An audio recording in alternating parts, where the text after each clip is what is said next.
Hello, everyone. Welcome to our Smac culminating activity with the theme Science, Mathematics, and Computer in Action. Embracing new normal education, and I know everyone is excited because amidst the pandemic, nothing can stop us from celebrating amazing talents and creativity of our beloved J. Marians. Right, Mom Bev?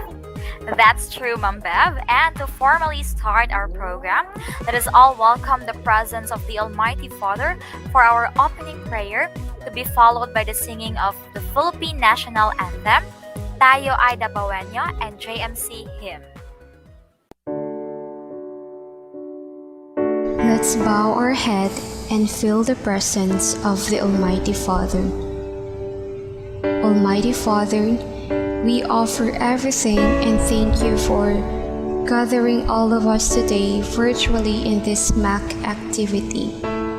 We ask you for your blessing and guidance so that the activities set for this undertaking be successful. We ask you to open our eyes to see the wonderful things from this activity. We ask you to open our ears so that we may retain the invaluable knowledge. Open our minds for us to think wisely. Put us with understanding, cooperation, and peace in fulfilling our responsibilities. Open our hearts so that we may receive your everlasting love. And open our spirit so that we may know that you are with us all throughout the day. All this we pray in the name of our Lord Jesus Christ. Amen.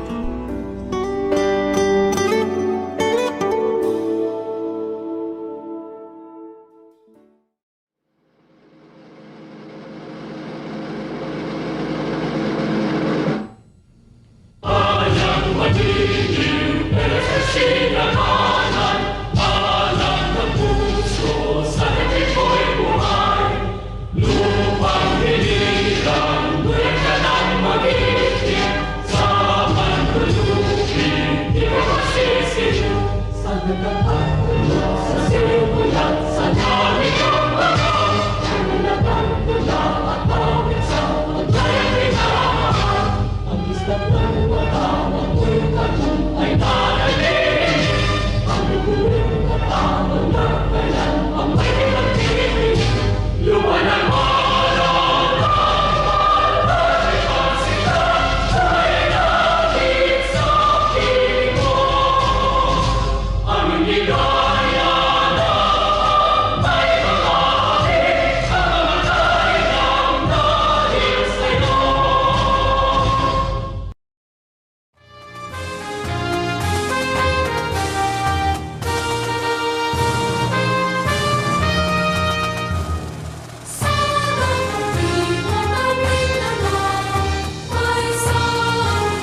Once again, hello everyone, good day. And indeed, amidst the pandemic, nothing can stop us from celebrating knowledge and creativity and to reinvent the future. Jose Maria College Integrated Basic Education cordially welcomes you all, dear J. Marians from preschool, grade school, junior high school, and senior high school to our Smac Culminating Program 2021-2022. Anchored in a theme science, mathematics, and computer in action, embracing new normal education. And now, James C. Ibed has prepared exciting and fun activities. Yes, Ma'am Bev. Indeed, here in Jose Maria College, nothing is impossible. We can transcend all the barriers, including this pandemic. We have proved that J. Marians won't succumb to this COVID 19 pandemic. Learning continues, teaching continues, academic service support continues. At the end of the day, all we need is hope and strength. Hope that it will eventually get better, and strength to hold on till it does. Yes, Ma'am Bev, you're right. And indeed, I guess everyone is really hoping that everything will be okay so we could go back to normal now, right, Ma'am Bev? And yeah, by the way, are you excited, Ma'am Bev, to see the amazing talents of our beloved J. Marians? I am more than excited, Ma'am Bev. How about you, ma'am? Are you excited? Yes, ma'am, I'm very excited. And without further ado, Ma'am Bev, and to our J. Marians, and to formally welcome us, may we call Ma'am Catherine Magsipak, our science coordinator, for her opening remarks. Ma'am?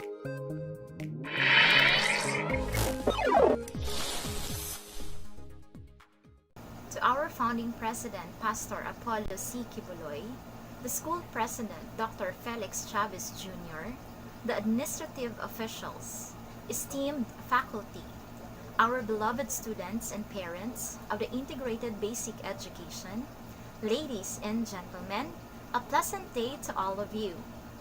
This week, we will celebrate the Smac Week 2021 with the theme Science, Mathematics, and Computer in Action, embracing the new normal education.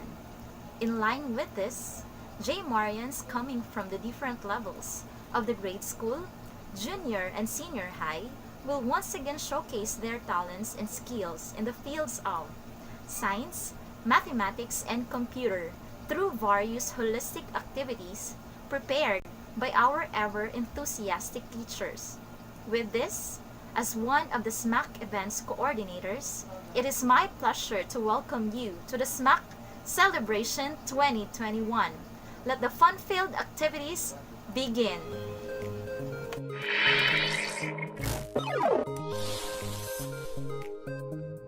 Thank you so much, Ma'am Kathy, for that very inspiring and motivating message. Yes, for everyone. Yes, thank you so much, Ma'am Catherine. And also, a huge thank you to everyone who submitted the entries to our SMAC activities for the academic year 2021-2022, namely Character Look-alike, Echo Robot Competition, Smac Quiz B, Traditional and Digital Code, Ma'am Juliet B. Sereno. Our second judge is our very own JMC IBED Principal, Sir Brian Alberto. And last but not the least, our Vice President for Research, Development, and Quality Assurance, Ma'am Jo Arteaga.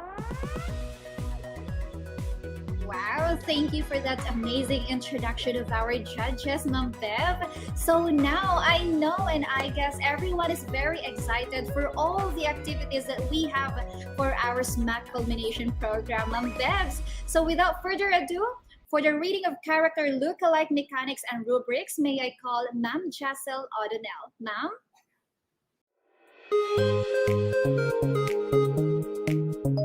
Hello, J. Marians! Welcome to our virtual SMAC activity for the school year 2021-2022. Here are the mechanics and rubrics for the SMAC character look-alike. First, the contest is open to all participating sections from grade school to senior high school. Each section shall have 2 entries. male and female. Second, the participants shall choose between scientists or an anime character to portray. Option 1, both are scientists. Option 2, both are anime characters. Option 3, scientists and anime. Third, submit to the respective advisors 4 pictures of the entries on or before September 27, 2021. 1 male participant, 2 photo of portrayed character. 3 female participant, 4 photo of portrayed character. Here are the rubrics. Portrayal, excellent, 10 points. Very similar to the scientist anime character. Satisfactory, 8 points. Similar to the scientist anime character. Fair, 6 points. Somewhat similar to the scientist anime character. Needs improvement, 4 points. Not similar to the scientist's anime character. Creativity, excellent, 10 points. Creativity is fully demonstrated. Satisfactory, 8 points. Creativity is partially demonstrated. Fair, 6 points. Creativity is moderately demonstrated. Needs improvement, 4 points. Lack of creativity. Work submission, excellent. Submitted the output before the deadline.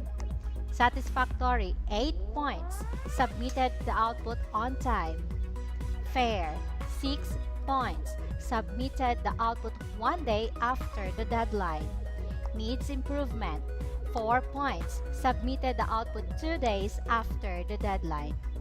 Once again, here are the mechanics for Smac Character Lookalike Competition. Good luck, participants!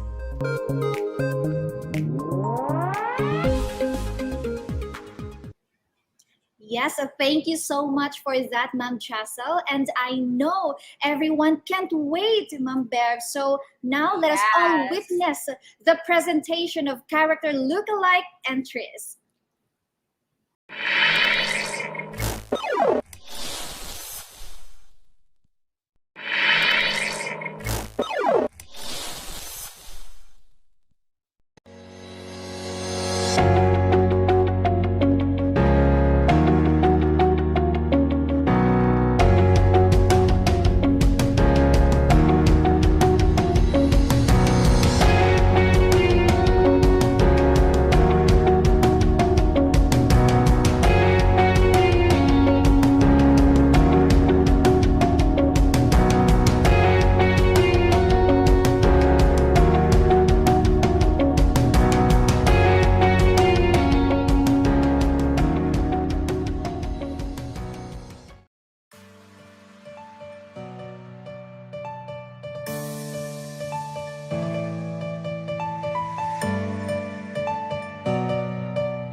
I should've said it before.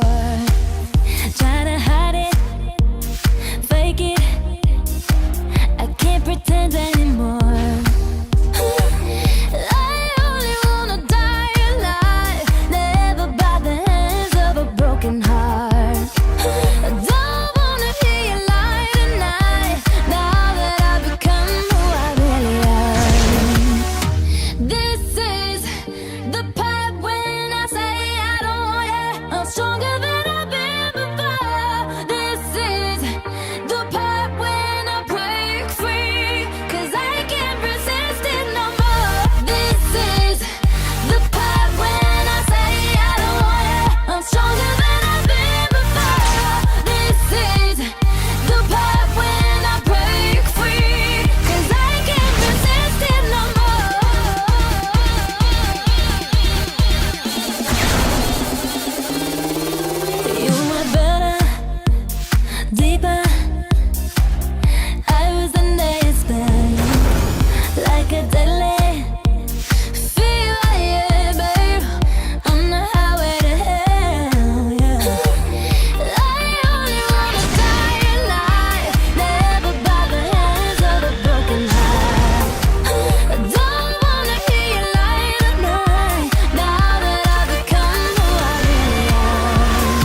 that is an amazing presentation. And I know, Ma'am Bev, we all know how talented J. Marians are. That's true, Mom Bev. I am totally in awe of their cosplay costume and how well they portray the characters. Yeah, Yes. that is really a job well done for the kids. Congratulations, everyone, from, I guess, from grade school to senior high school. Yes, that's true, ma'am. All of them really are doing or really did their best, and we can already see that on the results, right? Okay. Exactly. So now, without further ado, let us now read the mechanics for our Echo Robot competition. Okay? And to read us the mechanics and rubrics for our Echo Robot competition, may I call on Ma'am Ellen Joy Cabarles. Ma'am Ellen?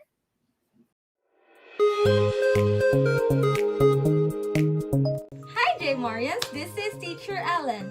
Welcome to our virtual Smac activity for the school year 2021 and 2022. Here are our mechanics and rubrics for the Smac Echo Robot competition. Number 1. The contest is open to all participating students from preschool to senior high school. Each section shall have 1 or 2 entries. Number 2. Maximum height and width of the Echo Robot should be 2 feet by 2 feet respectively. Number 3. The materials to be used should be recyclable, such as, but are not limited to old newspapers, magazines, discs, straws, cloth, and plastic bottles. Fourth, the participants must submit to the respective advisors 5 pictures of the Echo Robot on or before September 27, 2021. First, creator with the Echo Robot. Second, Echo Robot front view. Third, Echo Robot back view. Fourth, Echo Robot side view, left side. Fifth, Echo Robot side view, right. Now for the rubrics. We have here creativity, materials, skill, and time. For creativity, 20 points. The invention shows unique level of originality. 15 points. The invention shows originality. 10 points. The invention lacks originality. For the materials, 20 points. Materials used are all recyclable. 15 points. Most materials used are recyclable. 10 points. Few materials used are recyclable. Skill. The invention shows outstanding craftsmanship. 15 points. The invention shows average craftsmanship. 10 points. The invention shows poor craftsmanship. Lastly, for the time, 20 points. The invention is submitted in advance. 15 points. The invention is submitted on time. And 10 points, the invention is submitted late. Now, those are our mechanics and rubrics for the Smac Echo Robot competition. Good luck, J. Marians!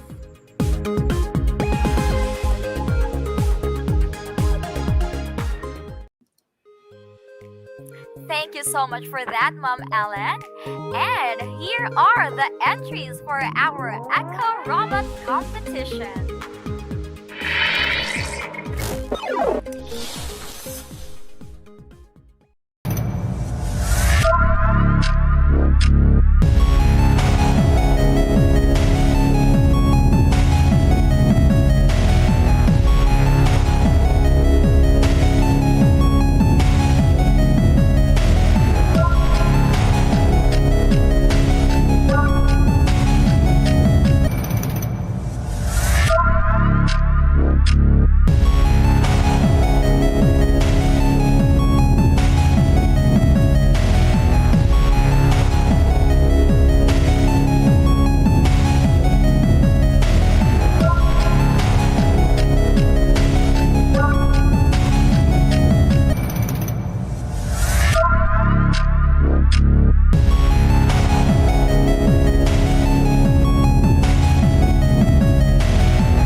Wow, that really shows the creativity of our learners, ma'am. Do you agree?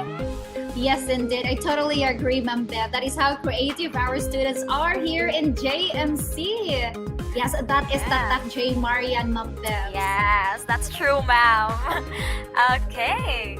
So as you can see there are different types of robots that they have created. The cute ones, the pretty robots, and there's really vast variety rather of talents and variety of types of robots there in our presentation. Okay. Yes, okay, that's great, Ma'am Bevs. And now, for our quiz bee mechanics and rubrics, may I call Ma'am Almira Petito. Ma'am?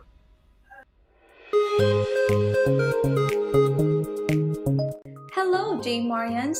This is Teacher Almira. Welcome to our virtual Smac activity for the school year 2021 to 2022. Here are the mechanics for the Smac Quiz Bee competition.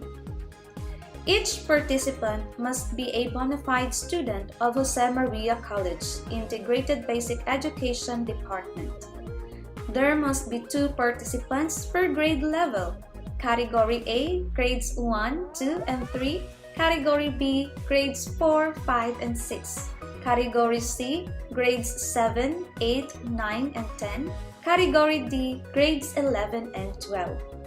The questions shall cover the topics in mathematics on September 24, 2021, Friday at 2 p.m. through Google Meet.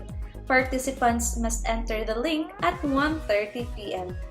Late participants, 20 minutes before the given time, 2 p.m., will not be accepted in the meeting and be considered disqualified from the contest. On the contest proper, participants must wear a white polo shirt. Winners will be announced during the awarding ceremony. Orientation for all participants will be on September 23, 2021, Thursday at 2 p.m. through Google Meet. For Category A, please enter the link bit.ly/JMCIBEDBayaras1. For Category B, bit.ly/JMCIBEDCuritana. For Category C, bit.ly/JMCIBEDRoy. For Category D, bit.ly/JMCIBEDBetito. Once again, here are the mechanics for the Smac Quiz Bee competition, the ultimate battle of the brains.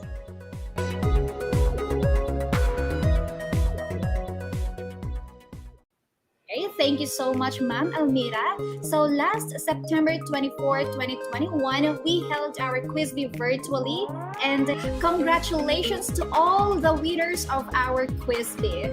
Okay, let's pause for a while. So to entertain everyone and to give her intermission number, may I call J. Marian Keegan Faith de la Piedra.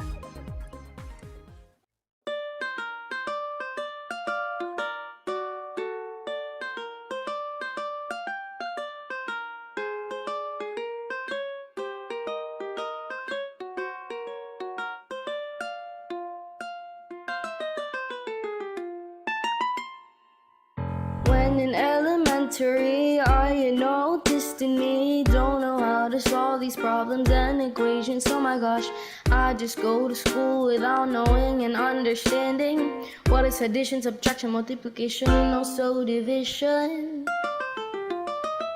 When I entered high school, I realized mathematics nice. It is somewhat challenging and extraordinary. A's and B's and X and Y's, algebra and geometry, with all the decimals, ratio, fraction, rational and irrational. When there are times I bump into you, it feels like I'm in a coaster ride. I still got confused with all these formulas and gimmicks, and I don't know why. When I learned how to love math, I also learned how to solve it out. I enjoy dealing with variables and numbers and letters to solve on my own. Even though mathematics hard, even if it stresses you out and somehow breaks your heart, it can make our minds work more critically, and it makes our lives better as the time goes by. It's like a light in the dark, like the stars in the night. That's why we need to learn how to love it apply it in our everyday lives. Don't we need to know that in mathematics is fun.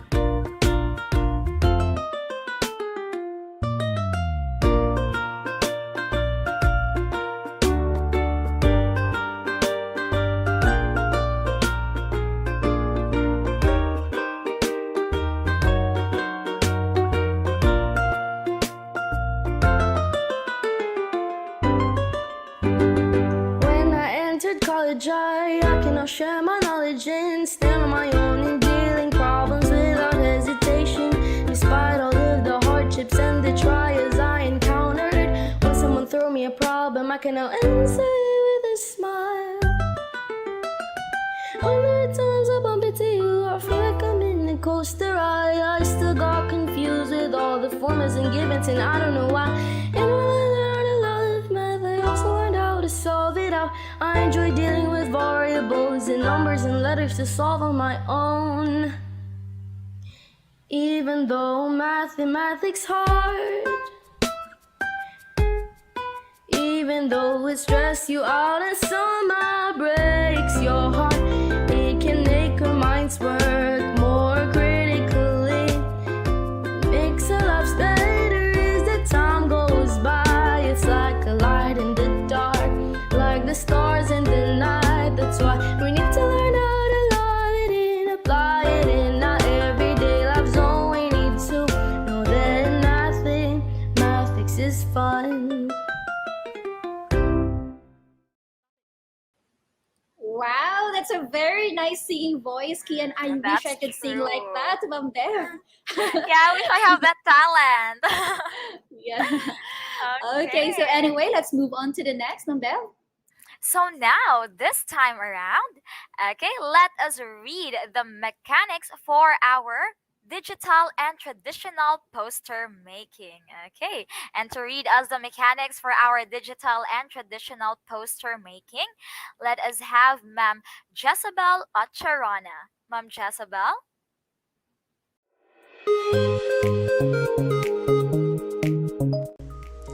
Hello, J Marians, this teacher Jezebel, and welcome to our virtual Smac activity for the school year 2021 to 2022. Here are the mechanics and rubrics for the traditional and digital poster making competition. For traditional poster making, first, the contest is open to all participating section from grade school. Second, the poster making will be held this September 27, 2021 at 1 p.m. Each section must only submit one entry. Third, the participants must be in the online Google Meeting link 5 minutes before the time. The official link to be used is bit.ly/JNCIBED-Meshach2021. Fourth, the poster must adhere to the official theme for Smac 2021, which is Science, Mathematics, and Computer in Action, embracing new normal education. Fifth, the contestants may use any coloring materials, marker, and pencils. The size of white cartolina to be used is 1/2. Sixth, the participants must submit to their respective advisors at least 2 pictures. One is holding their poster, and the other is a close-up of the poster on September 27, 2021. Here are the rubrics. First, competence required elements. Second, graphics relevance. Third, attractiveness. For competence required elements, for 5 points, the poster includes all required elements as additional information. 4 points, the poster includes all required elements. 3 points, all required elements are included on the poster. 2 points, all but one of the required elements are included on the poster. 1 point, several required elements were missing. For graphics relevance, for 5 points, all graphics are related to the topic and make it easier to understand. All borrowed graphics have a source citation. 4 points, All graphics are related to the topic and most of it are easier to understand. All borrowed graphics have a source citation. 3 points. All graphics are related to the topic.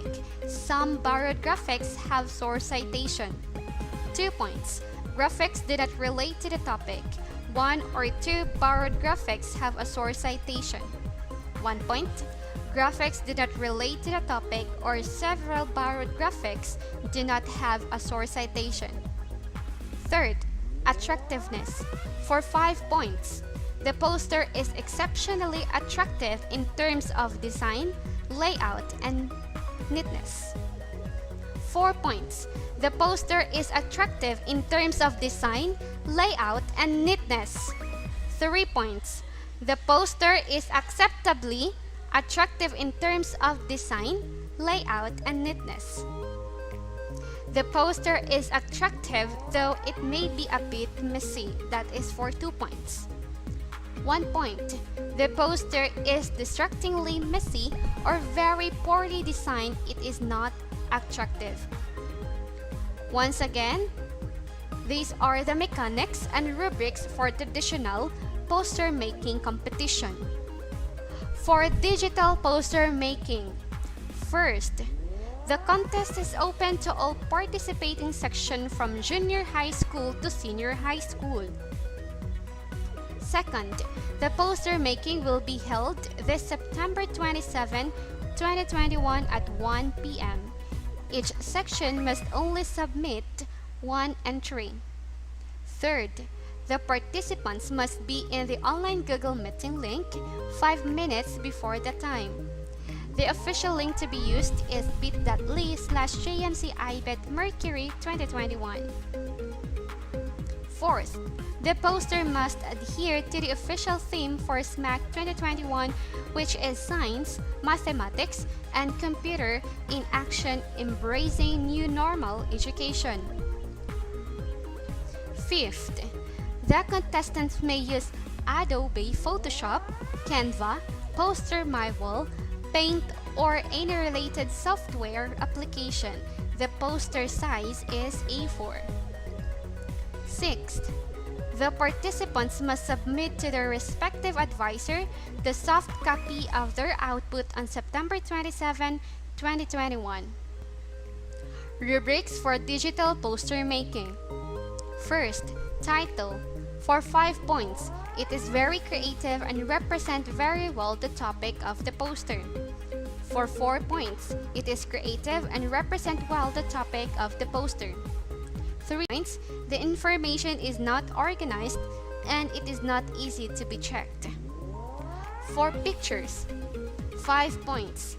They are very appropriate for the topic and they make a good visual summary of the topic. There are 10 pictures. For 4 points, they are quite appropriate for the topic and they make a summary of the topic. There are between 6 to 8 pictures. 3 points. They are appropriate enough but some pictures are not related to the topic. There are between 4 and 6 pictures. 2 points. They are not appropriate and they are not related to the topic.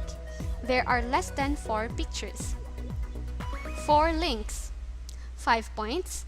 They are easy to be consulted and they provide extra information apart from the essential one about the topic. 4 points. They are easy to be consulted and they provide all the necessary information. 3 points. They provide the basic information and they are easy to be consulted. 2 points. They are not adequate for the proposed topic. Once again, here are the mechanics and rubrics for traditional and digital poster making competition. Good luck, J. Marians!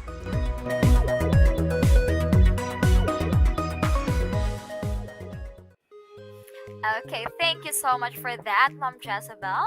And now, here are the entries for our digital and traditional poster making contest.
Sing along to Elton John, and to that feeling we're just getting started. When the nights get colder and the rhythms catch us falling behind.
Wow, have you seen all of them, Bev?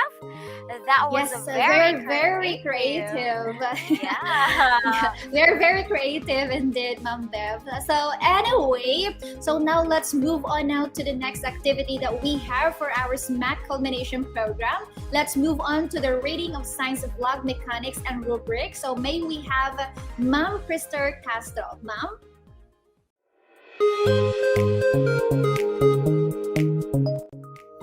Hello, J Marians. This is Teacher Chris. Welcome to our virtual Smac activity for the school year 2021-2022. Here are the mechanics 3, category B, grades 4 to 6. Each contestant must choose a safe and simple science demo or experiment. Students may use this site as reference, www.sciencefun.org or bit.ly/RyansWorldBlog. Parents and teachers may assist the students' video production process. The length of the video should not exceed 10 minutes. Video introduction shall include the following details: student's name, grade and section, title of the experiment, Smac 2021 theme. Video should be submitted to the respective advisors on or before September 28, 2021.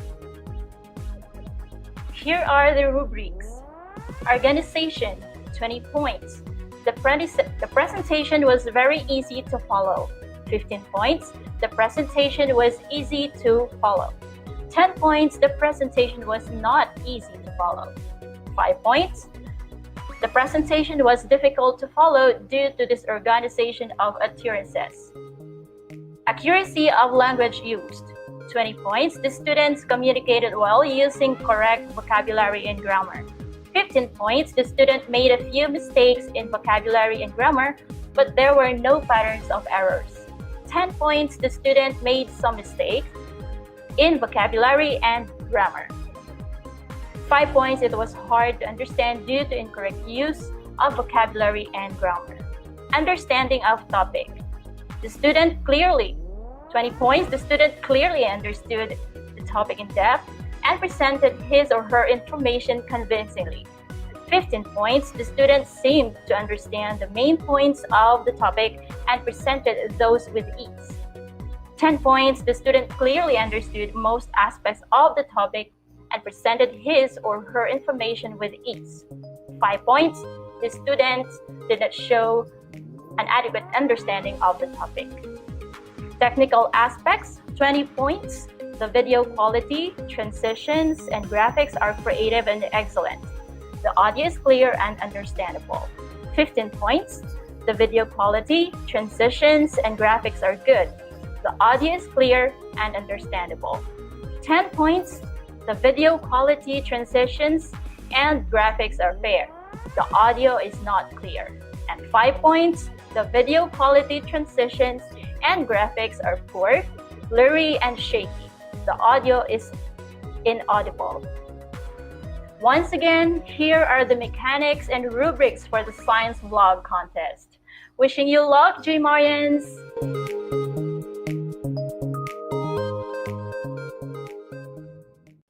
Thank you so much, Ma'am Krister. And now, for the presentation, let us all witness the presentation of our science vlog entries.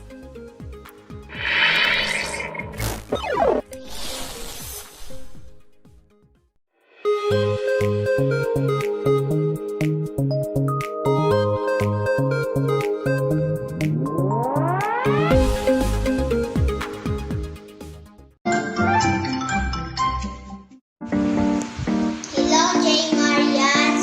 I'm Maria Athena Piterilon from Grade 1 Genesis, and welcome to our Smac Culminating activity for the school year 2021-2022 with the theme Science, Mathematics, and Computer in Action, Embracing New Normal Education. This vlog, I'm going to show you about germs and why washing our hands so important.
To the jar full of vinegar and wait at least 1 day. A big grad proton.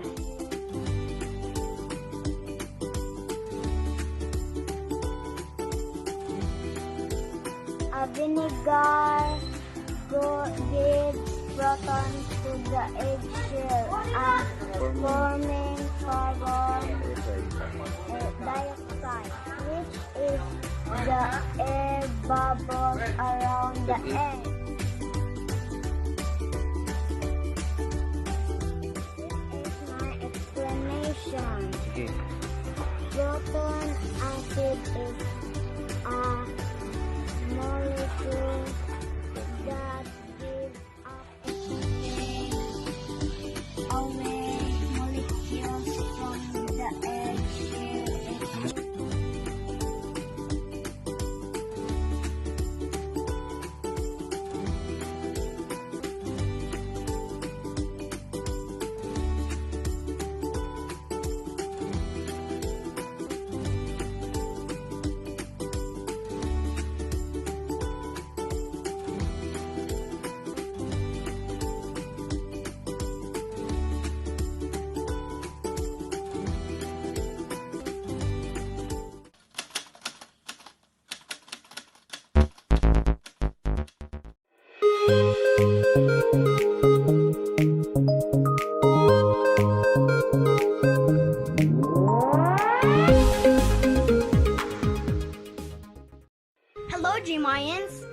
Martinive A. Gallardo.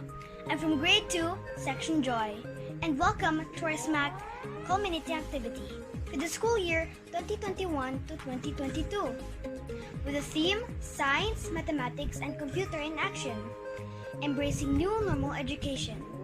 For today's vlog, we're going to do the leak-proof baggie experiment. Let's start! All you need for this experiment is a baggie, water, sharp pencils or color pencils. The first step is to fill your baggie with water and make sure there's no air inside. The final step is to pierce your sharp pencils or color pencils through your baggie. And also, be careful with sharp objects because you might get hurt. And also, we moved into our bathroom because it might get a little messy.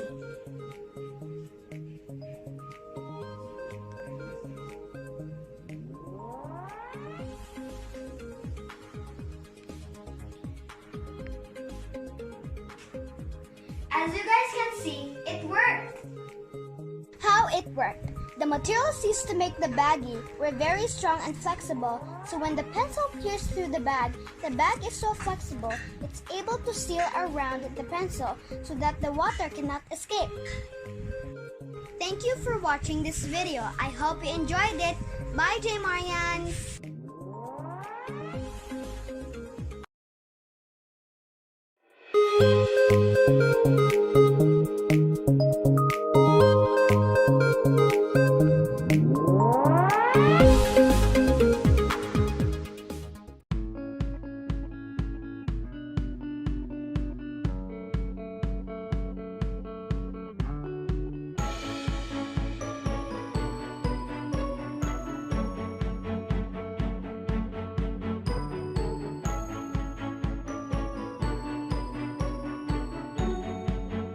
Hello, J. Marians. My name is Hanyal Isabel L. Alfaro from Grade 2 Love, and welcome to our Smac Culminating activity for this school year 2021-2022 with the theme Science, Mathematics, and Computer in Action Embracing New Normal Education.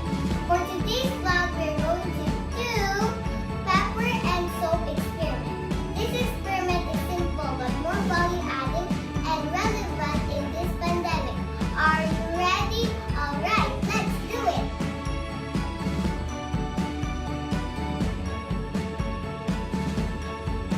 And now, here are the things you need. Clay, water, pepper hachu, and liquid soap.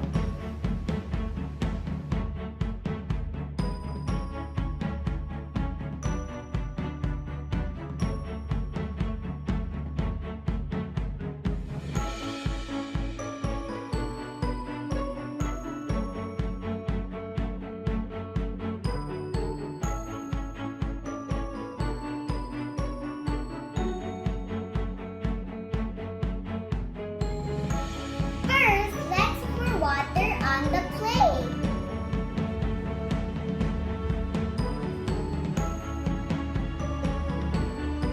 Next, let's put pepper.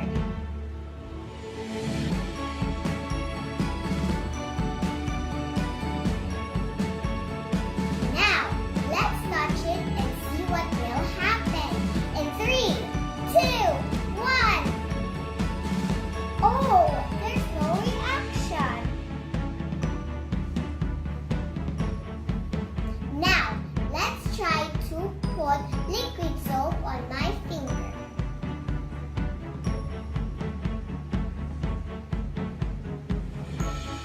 And 3, 2, 1. Wow! Did you see that, guys?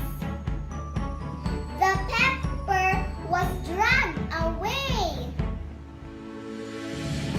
Amazing, right?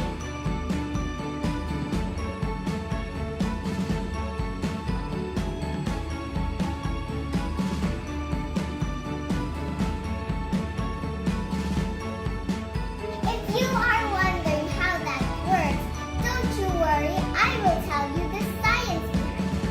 Water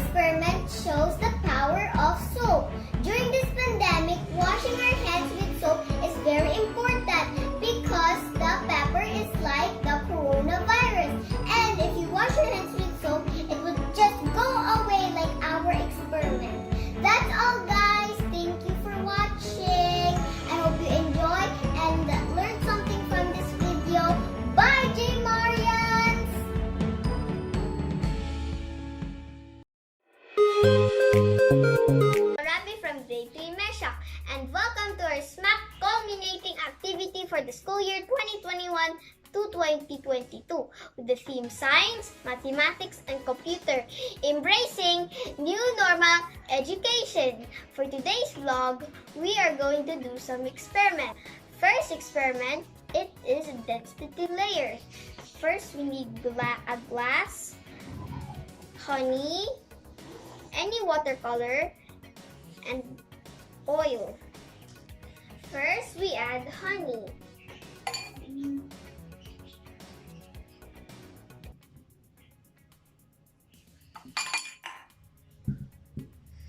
Next, we add watercolor.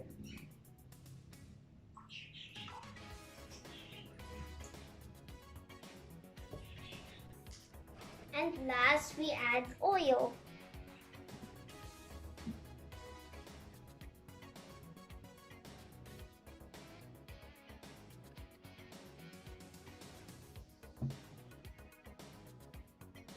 And this is what happened.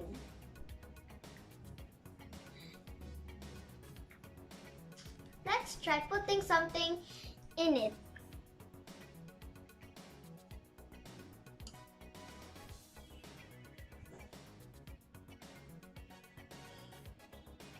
And this is my first experiment. And this is my density layer experiment. For the next experiment, it's called balloon up. First, you need vinegar, baking soda, and a balloon.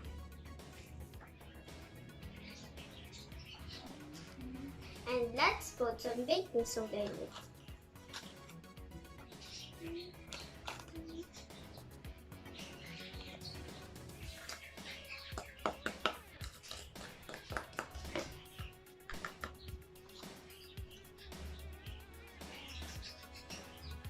Shrinking it. Let's put the balloon on top of our bottle with vinegar.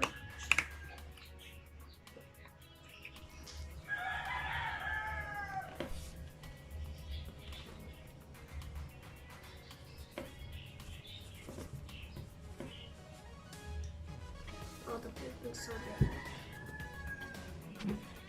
And there you have a blown up balloon.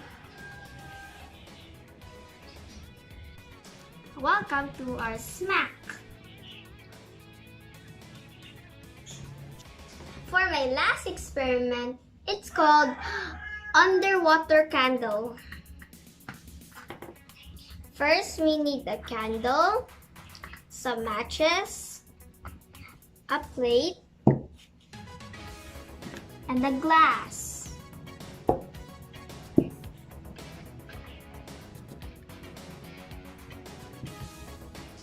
And last, we need some colored water. The first step, we need to put the candle on our plate. Next step, we need to put our colored water onto the plate.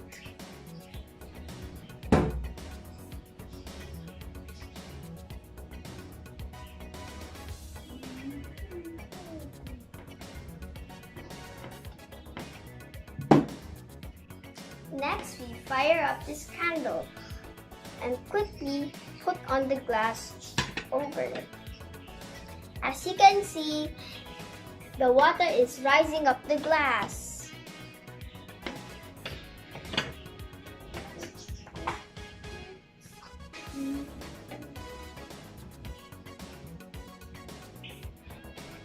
For my fourth experiment, it's called mixing color waters. First, we need a plate, any small plate. We need a glass of milk, a cotton swab, dishwashing soap, and some food coloring.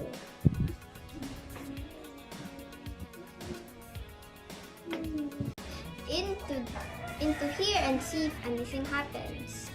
As you can guys see, nothing happens. But if we put dishwashing soap, we should put dishwashing soap onto our cotton swab. We only need a bit. Now let's try dipping it in. As you can see, it's forming.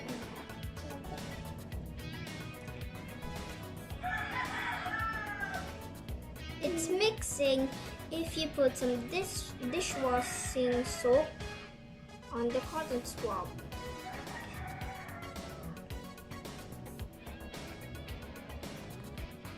It's forming really well. And here's the result. I hope you enjoy. Goodbye, J. Marians!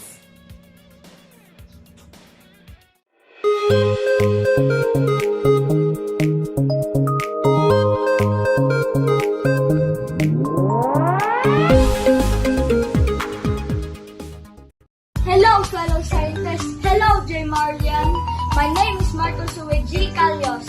I am from grade 3 Shadrach, and I'm gonna show you the reaction of baking soda and vinegar. First off, we need protective gear, these glasses, and gloves.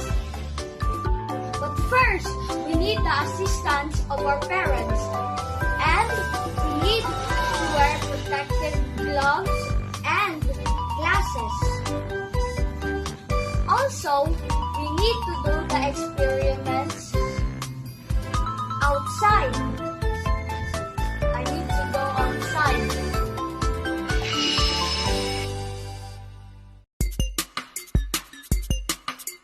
But second, we need to know about vinegar and baking soda. Vinegar is used to make salads. It is a liquid and smells like sour.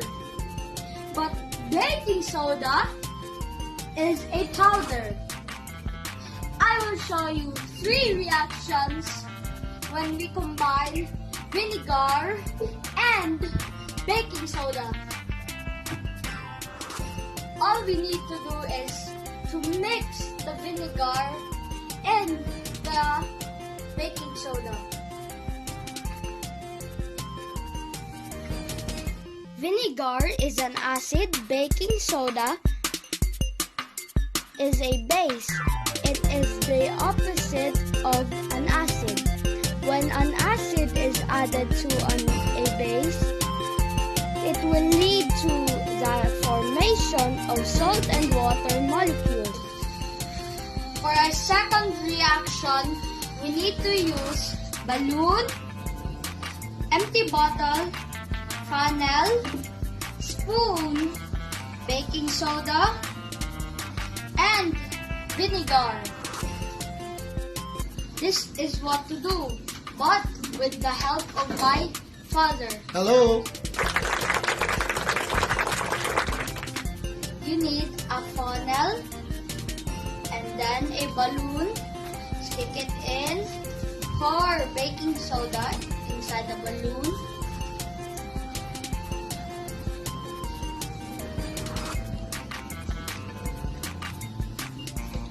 And then put vinegar inside the empty bottle. Vinegar bottle.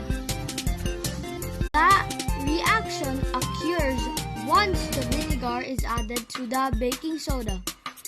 In this reaction, evidence of a chemical reaction is the formation of carbon dioxide gas and gas bubbles.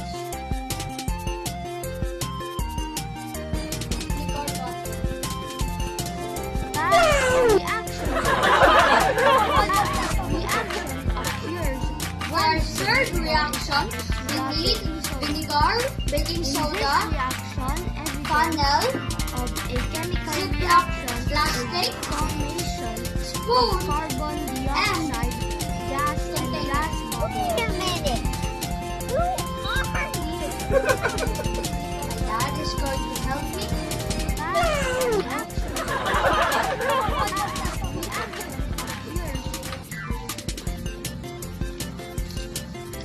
Solid baking soda was placed in liquid vinegar producing carbon dioxide gas, which is evident because of the formation of bubbles in the foaming mixture.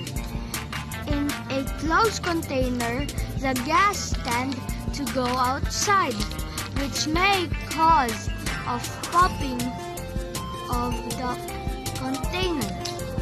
Oh, this is gonna turn out really good.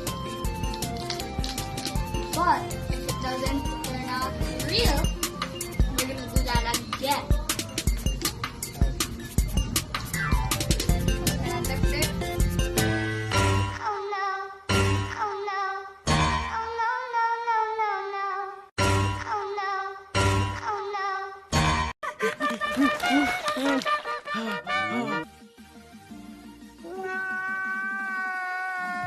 Let's do it one more time.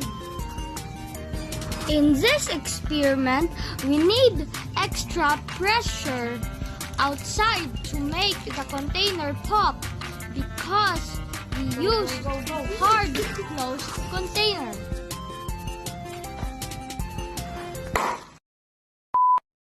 Thank you for watching the vid, guys. I hope you learned. Stay safe. Stay at home. Wash your hands. Bye.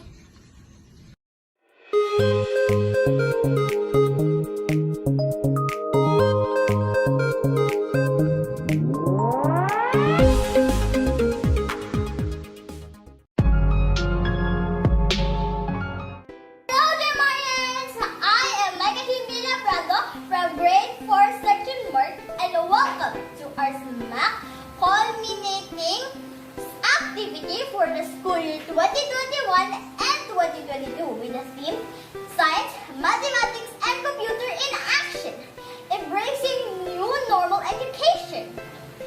For today's vlog, we are going to find out if eggs float in the ocean density science experiments.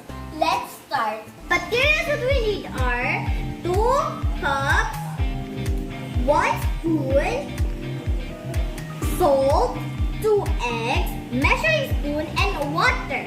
We will fill these cups with water.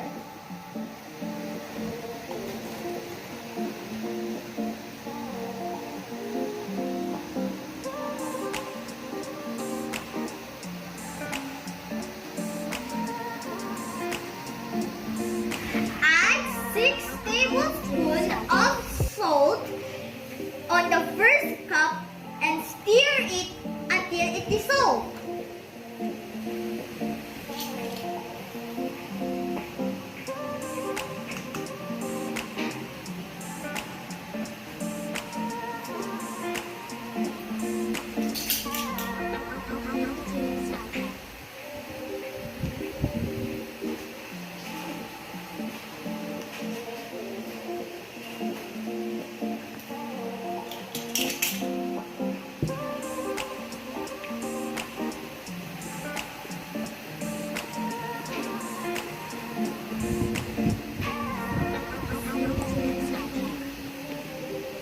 Now we are going to put eggs on each cup and see what will happen. Egg number 1 on the salt water. Egg number 2 on the salt water. We can see an egg denser than water will sink in regular tap water. As salt is dissolved into water, the water evenly become more dense than the egg. The egg will appear to float on the top of the more dense solution.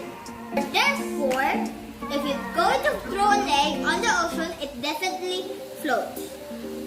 Thank you very much for watching. I hope you learned something in this video, and goodbye.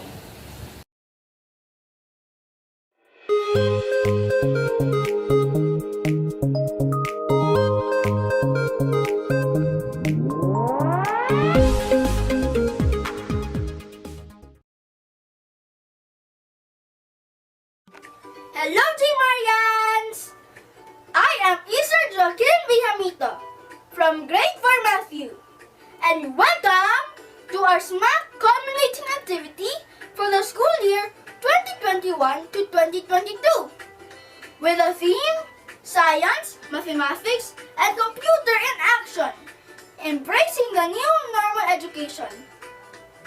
For today's vlog, we are going to make drawing that comes to life. Sounds cool, right?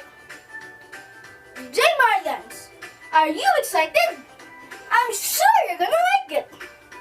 Now let's begin. In this science experiment, I will make my drawing move around by letting it float in the water. And the materials needed are: number 1, a glass plate or a ceramic plate. Number 2, whiteboard markers. Number 3, water. Number 4, 1 straw. And number 5, dishwashing liquid. Now we are going to choose colors. I am gonna go with black, green, and blue markers. The first procedure is to draw a picture on the plate. What should I draw? Oh, I know! I will draw a stickman on a boat catching some fish.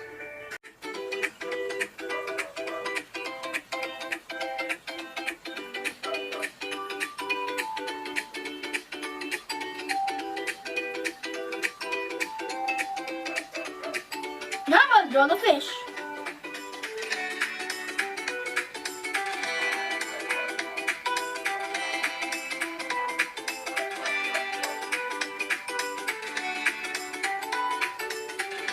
I think I'm gonna add some starfish.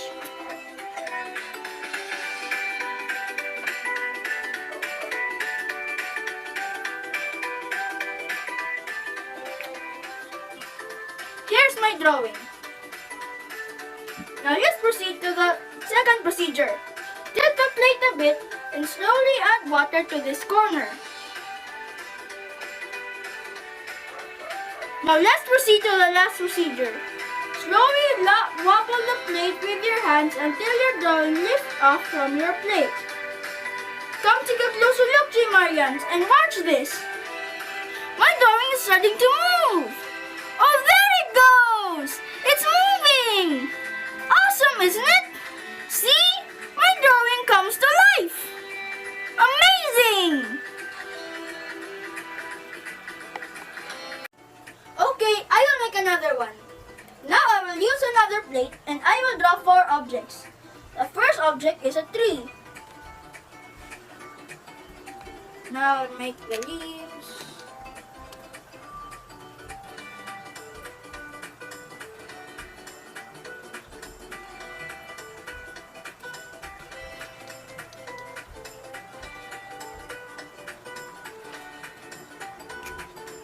The second object is a car.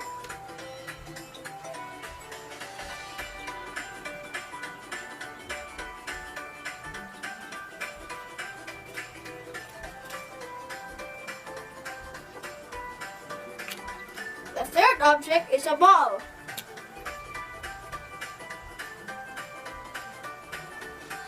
And the fourth object is an umbrella.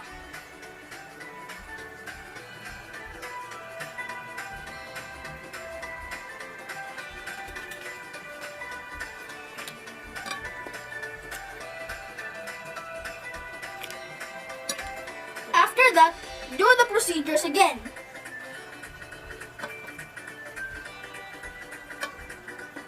Oh no, my car broke. But it's okay, I will just show you what happens next. Whoa, so cool! Now I will pick up the drawings from the water surface with my fingers. Let's see what happens. What? So nice and cool. Whoa, that's awesome.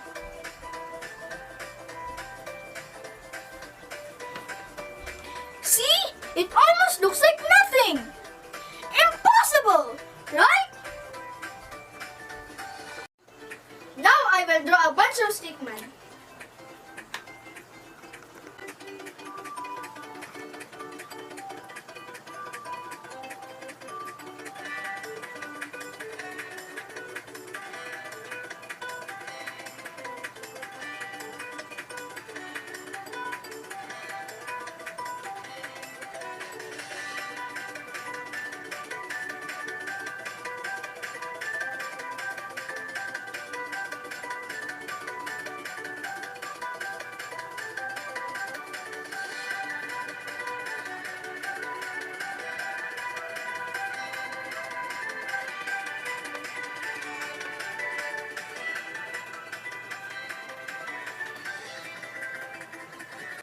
There. After that, do the procedure again.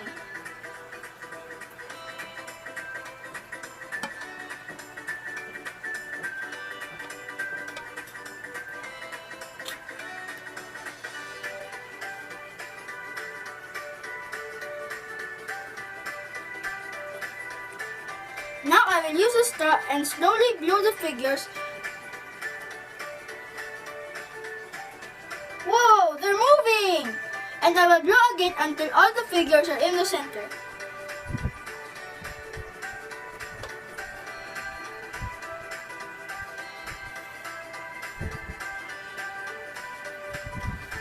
There. Now I will show you a cool trick. The only thing you need to do is to have 1 drop of dishwashing liquid. Any brand is fine. It's time for my cool trick. Ta-da! Whoa! Did you see that? It's cool, right? The figures separated from each other. Amazing! There's no magic here. It's just a simple science experiment that even you can try at home. Why does the drawings come to life? Because the ink has another property that is not soluble in water. So when we pour water over the marker figures, it does not dissolve. And why is that? It is because of properties of matter, density. As a result, when we pour water over the drawings, they feel as beautiful figures. Simple, yet amazing, right? Marians, think like a scientist. Bye!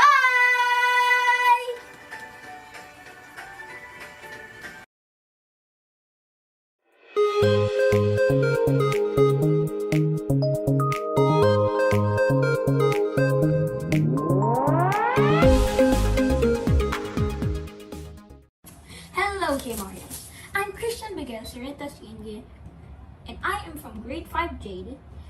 And welcome to our Smac culminating activity for the school year 2021 to 2022.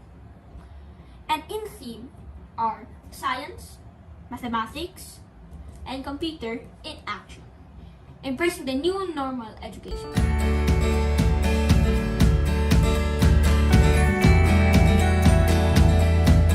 For today's vlog, we are going to do DIY volcano eruption at home.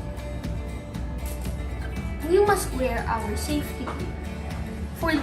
For my goggles, I will be using swimming goggles, but you can use any goggles you want at home. And I will be using a lab coat so I can protect my inner clothes. These are gonna be our materials we are using for our volcanic eruption.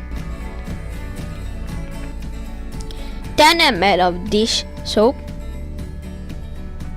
100 ml of warm water, 400 ml of white vinegar, red food coloring so it looks like lava, baking soda, empty liter bottle, our funnel, and lastly, our basin to protect us from any spills. Now, let's start. First, let's put our vinegar. Make sure that there are no spills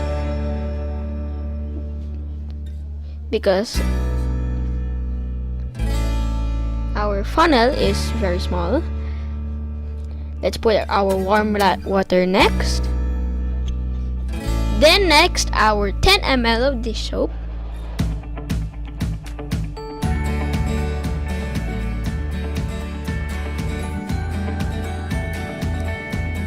Next is our baking soda slurry. Mix the baking soda with water and food coloring so you get the baking soda slurry. Make sure to mix it well. Ready? It's erupting. It's gonna spill. It's overflowing into the basin.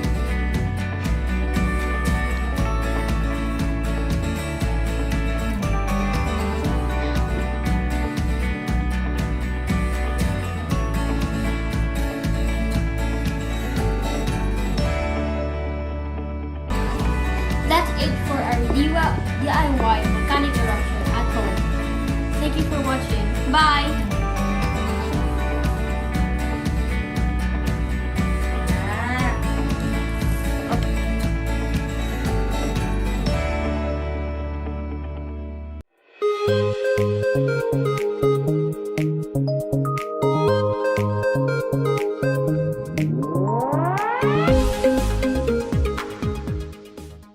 Hello, Jimmy, and hello to everyone who's watching this video.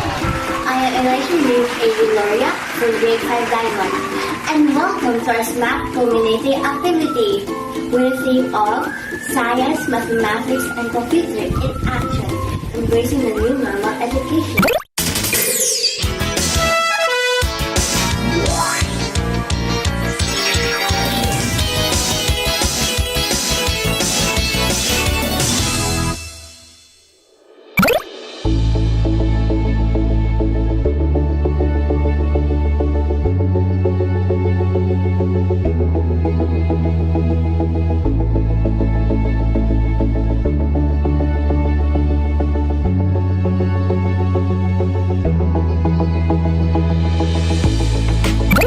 And for today's video, we are going to be observing if where does the ice flow? Is it in normal water or salt water? Now let's start. Now let me introduce to you the materials needed for this experiment. Egg, 2 eggs, salt, tablespoon, cups, and water. Since both cups already have some water, the next step is let's put 6 tablespoons of salt into one of these cups.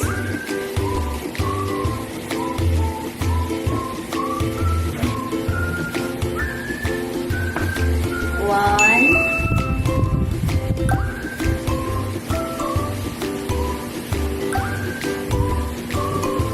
two,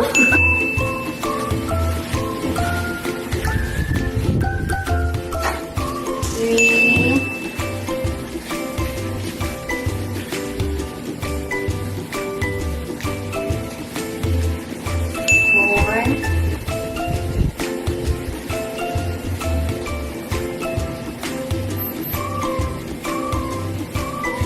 5,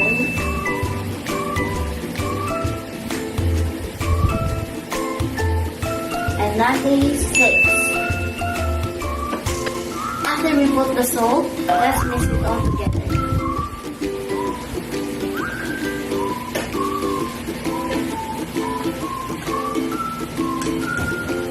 Then let's put this egg. And notice it still floats. Let's put the second egg in normal water. It sinks. And that's how density works. The egg flows in salt water while the egg sinks in normal water. And that's all for today. Thank you so much for watching.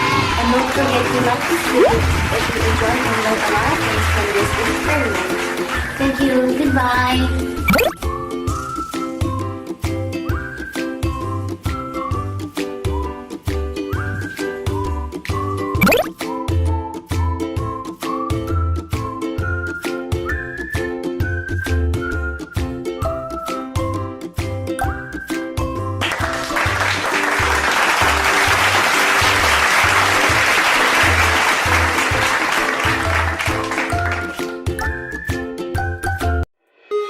Thank you.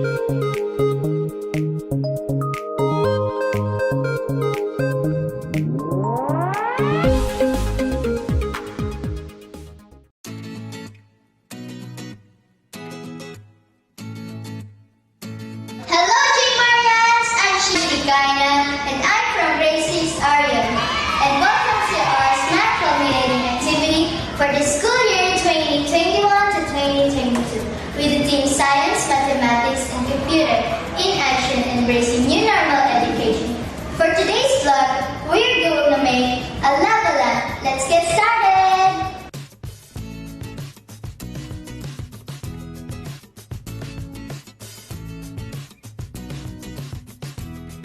The materials are 1 cup of oil, 1 cup of vinegar, and an empty glass. And also a baking soda, a water, spoon, and 2 dye.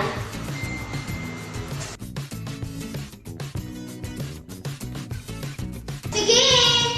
The first step is we're going to put the oil, the empty glass. The next step is we're going to put the vinegar.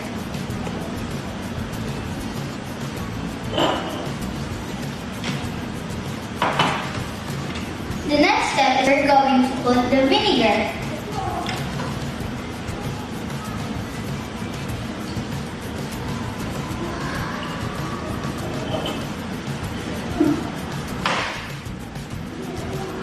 And now, first we're going to separate this first and let's go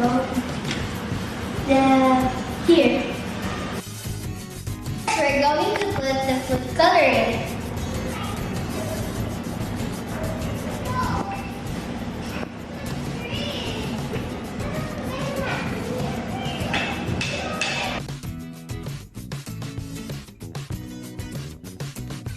Next, we set this aside.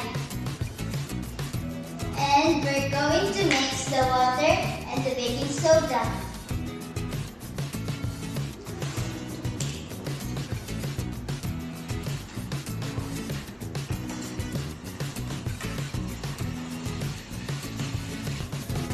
And next, the very last step, we're going to put this here. This is the very amazing, and you will never forget this.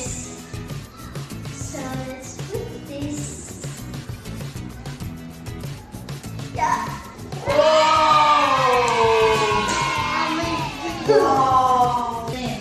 Amazing. And this is called the lava lamp. This is what I told you, the lava lamp that I'm going to make. It's like lava.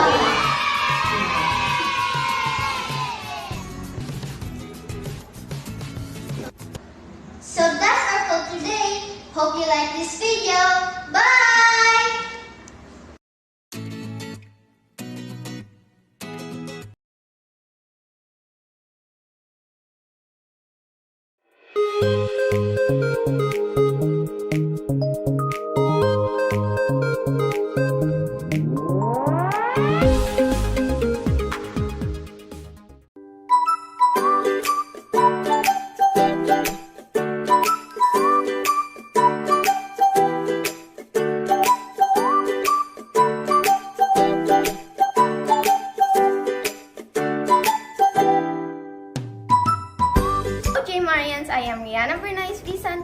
from grade 6 Lara, and welcome to our Smac Culminating activity for the school year 2021 and 2022 with the theme of Science, Mathematics, Computer in Action, Embracing the New Normal Education.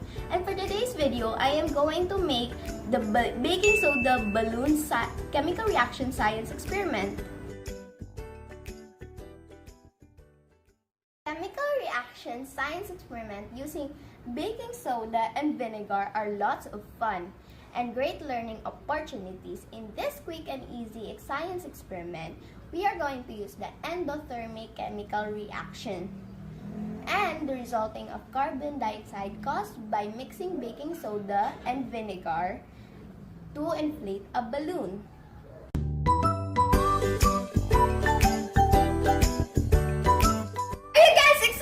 Here are the materials you need. 1 cup of vinegar, a baking soda, a balloon, a funnel, and an empty plastic bottle. Use the funnel to add the 1/3 cup of baking soda.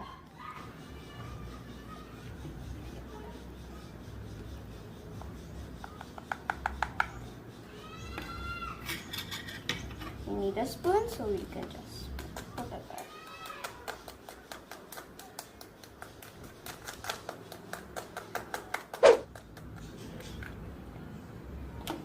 Twist the neck to the balloon a few times. To keep the baking soda from spilling out, set the balloon aside. Add 1 cup of vinegar.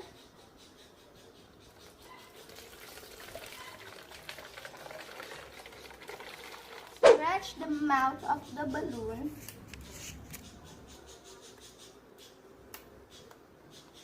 And don't spill out so it will not react to the vinegar. I'm going to together.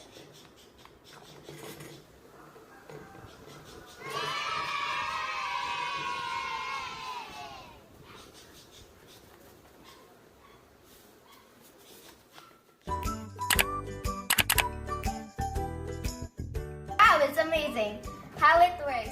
Once the baking soda falls from the balloon into the vinegar, an endothermic chemical reaction will begin to occur.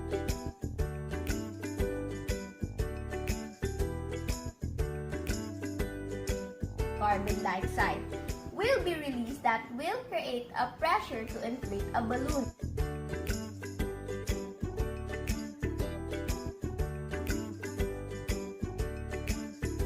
I hope you enjoy our experiment. Till the next time, bye-bye!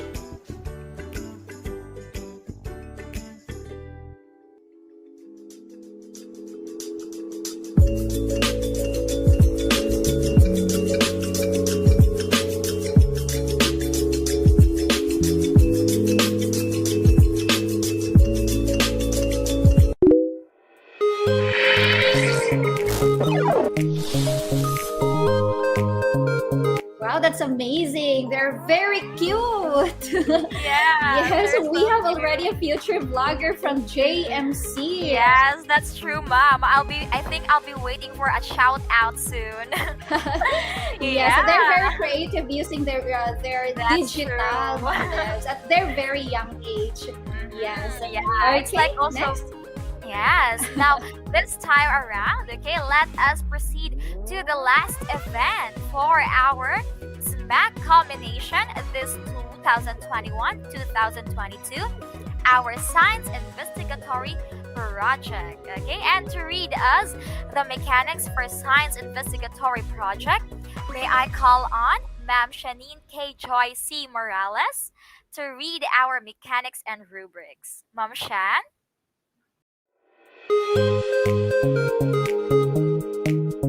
Hi, J. Marians. This is Teacher Shan, and welcome to our virtual Smac activities. These are the mechanics for our science investigatory project. Number 1, the contest is open to all participating sections from junior high school to senior high school. Each grade level must have 1 entry. Number 2, participants will be grouped into 2 categories. Category A for grades 7 to 10 and Category B for grades 11 to 12. Number 3, only 3 participants are needed for each grade level. The 3 participants will be considered as 1 team. The areas to be covered are as follows: life science, physical science, and robotic or intelligent machines. Number 5, the time frame for the research, process, and defense are as follows.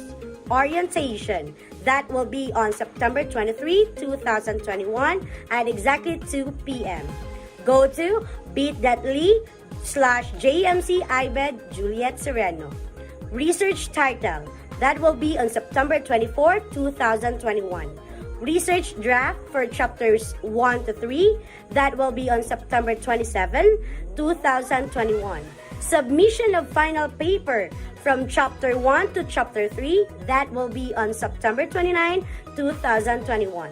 Recorded or live panel discussion to BOJ, that will be held on September 29, 2021.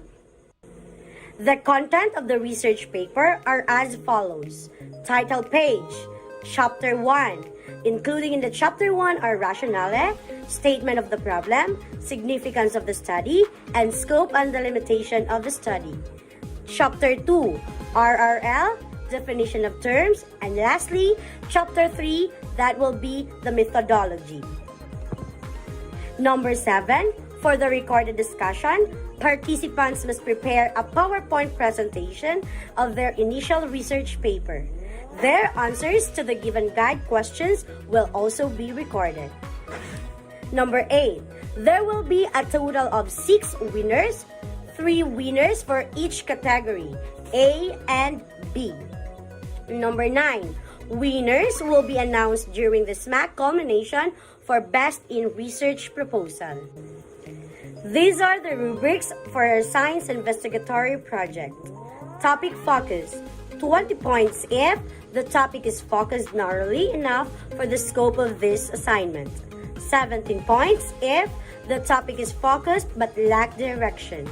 14 points if the topic is too broad for the scope of this assignment.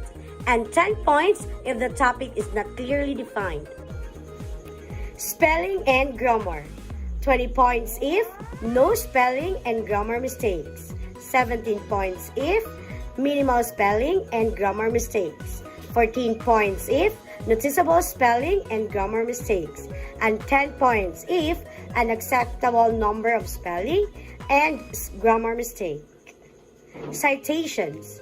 20 points if cites all data obtained from other sources. APA citation style is used in both text and bibliography. 17 points if cites most data obtained from other sources. APA citation style is used in both text and bibliography. 14 points if cites some data obtained from other sources. Citation style is either inconsistent or incorrect. And 10 points if does not cite sources.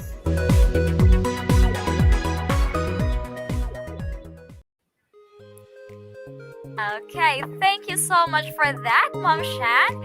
And at this time around, I know that you are so excited to witness the brains of our Coach J. Marians. Okay, here are the entries for our science investigatory projects.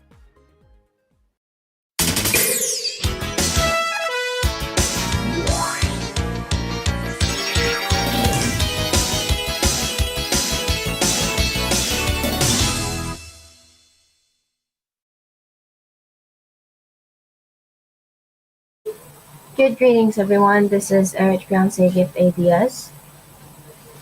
And I am Audrey M. California.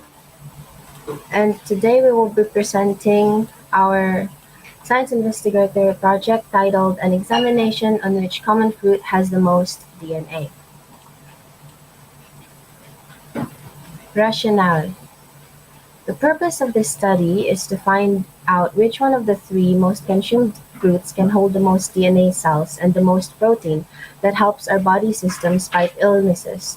During this time of the COVID-19 pandemic, we chose to experiment and do research of fruits because as part of a healthful diet, fruits and vegetables can help reduce the risk of obesity, type 2 diabetes, heart disease, stroke, and some types of cancer.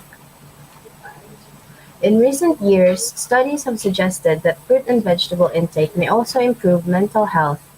More deoxyribonucleic acid cells means more positive effect.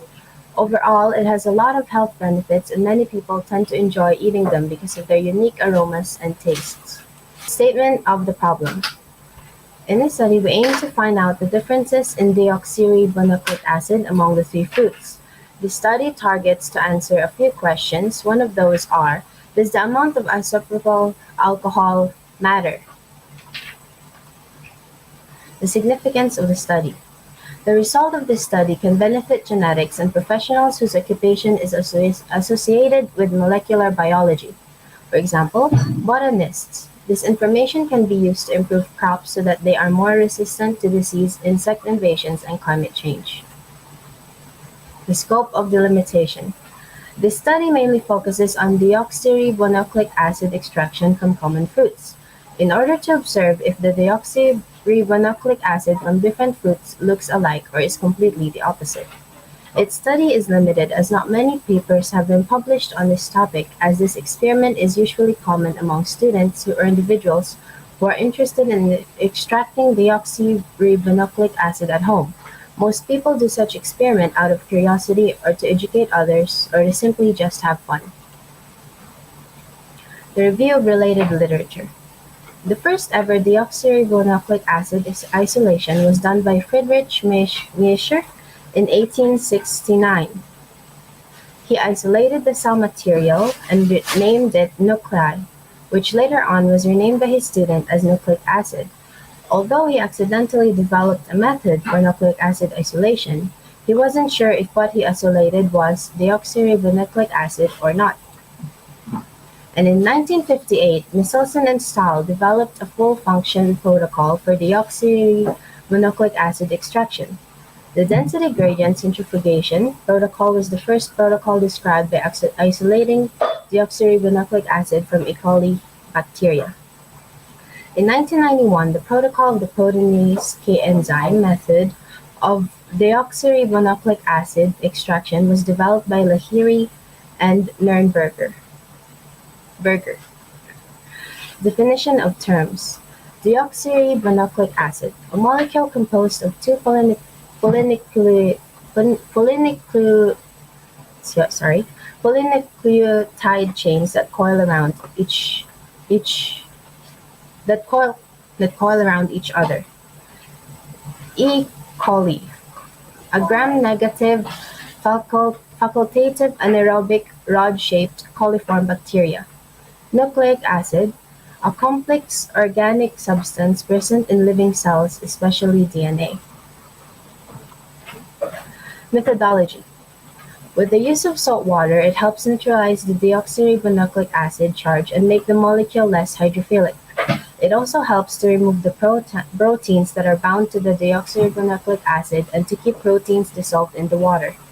Using soap that contains a compound called sodium lauryl sulfate that removes fat and proteins, it cuts through cell walls because the membranes surrounding the cells are made of fats and proteins. It pulls apart the membranes, releasing the deoxyribonucleic acid, nucleic acid.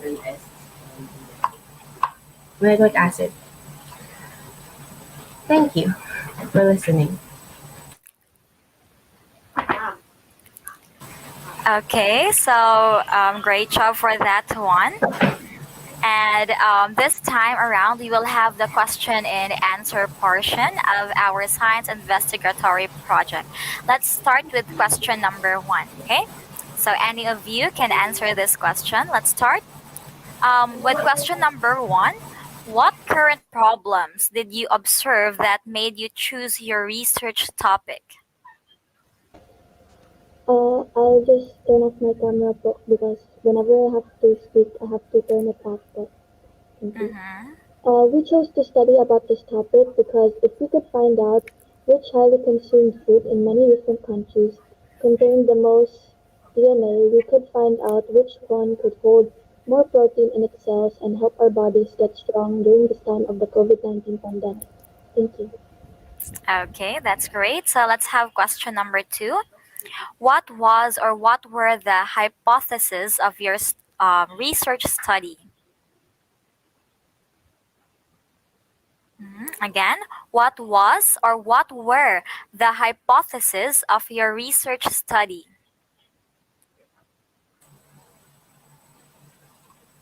One of our hypotheses are all the fruits have the same amount of isopropyl alcohol used. This theory is proved to be false as the amount of isopropyl used in the three fruits are different.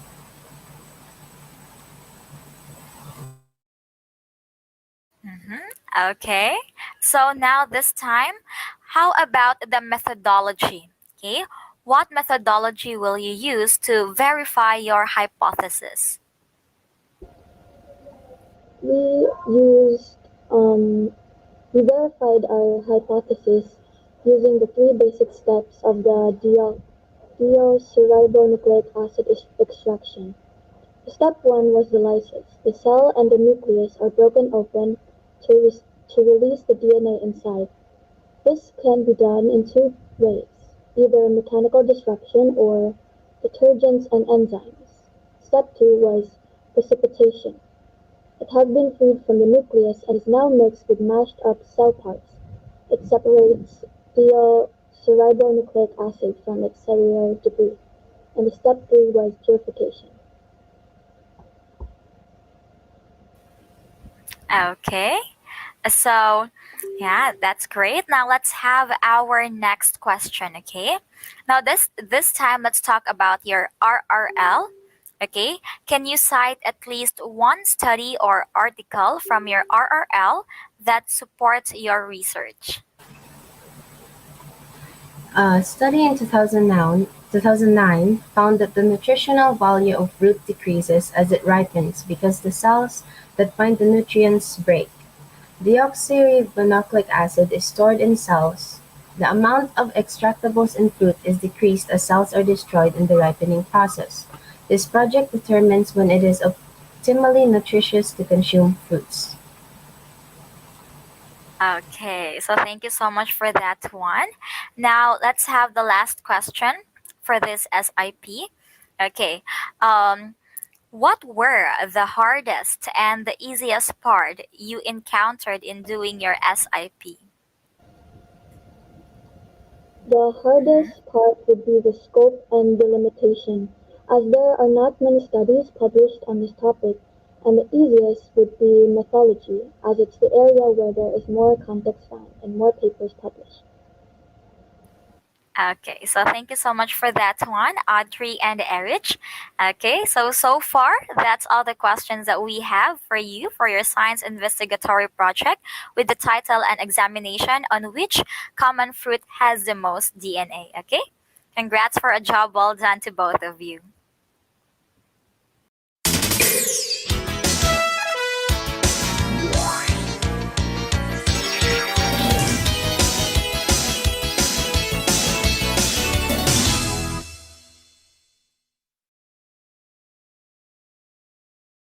Good afternoon, everyone. Today we are going to discuss our science investigatory project with the topic the medicinal properties of Helianthus annuus seeds as therapeutic coffee.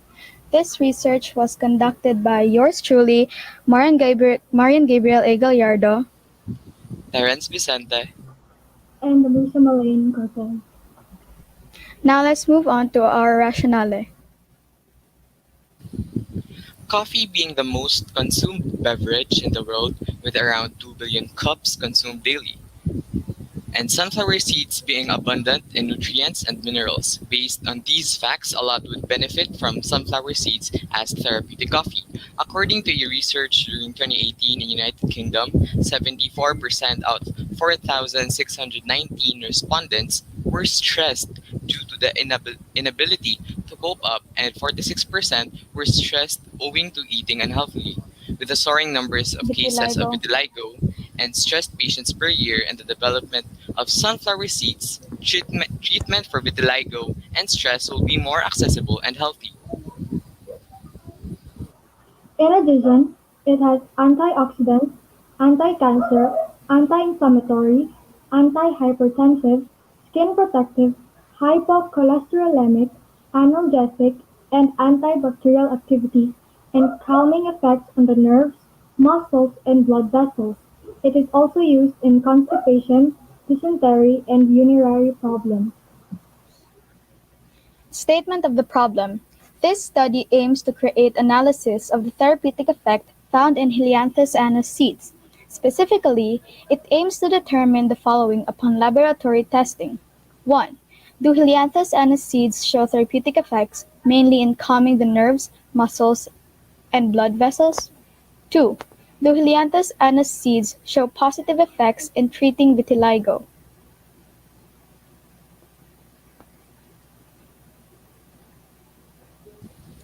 Significance of the study. Society to give data that Helianthus annuus seeds can be used as therapeutic coffee and its significance. Medical professionals to alleviate their patients' needs using Helianthus annuus seeds as therapeutic coffee.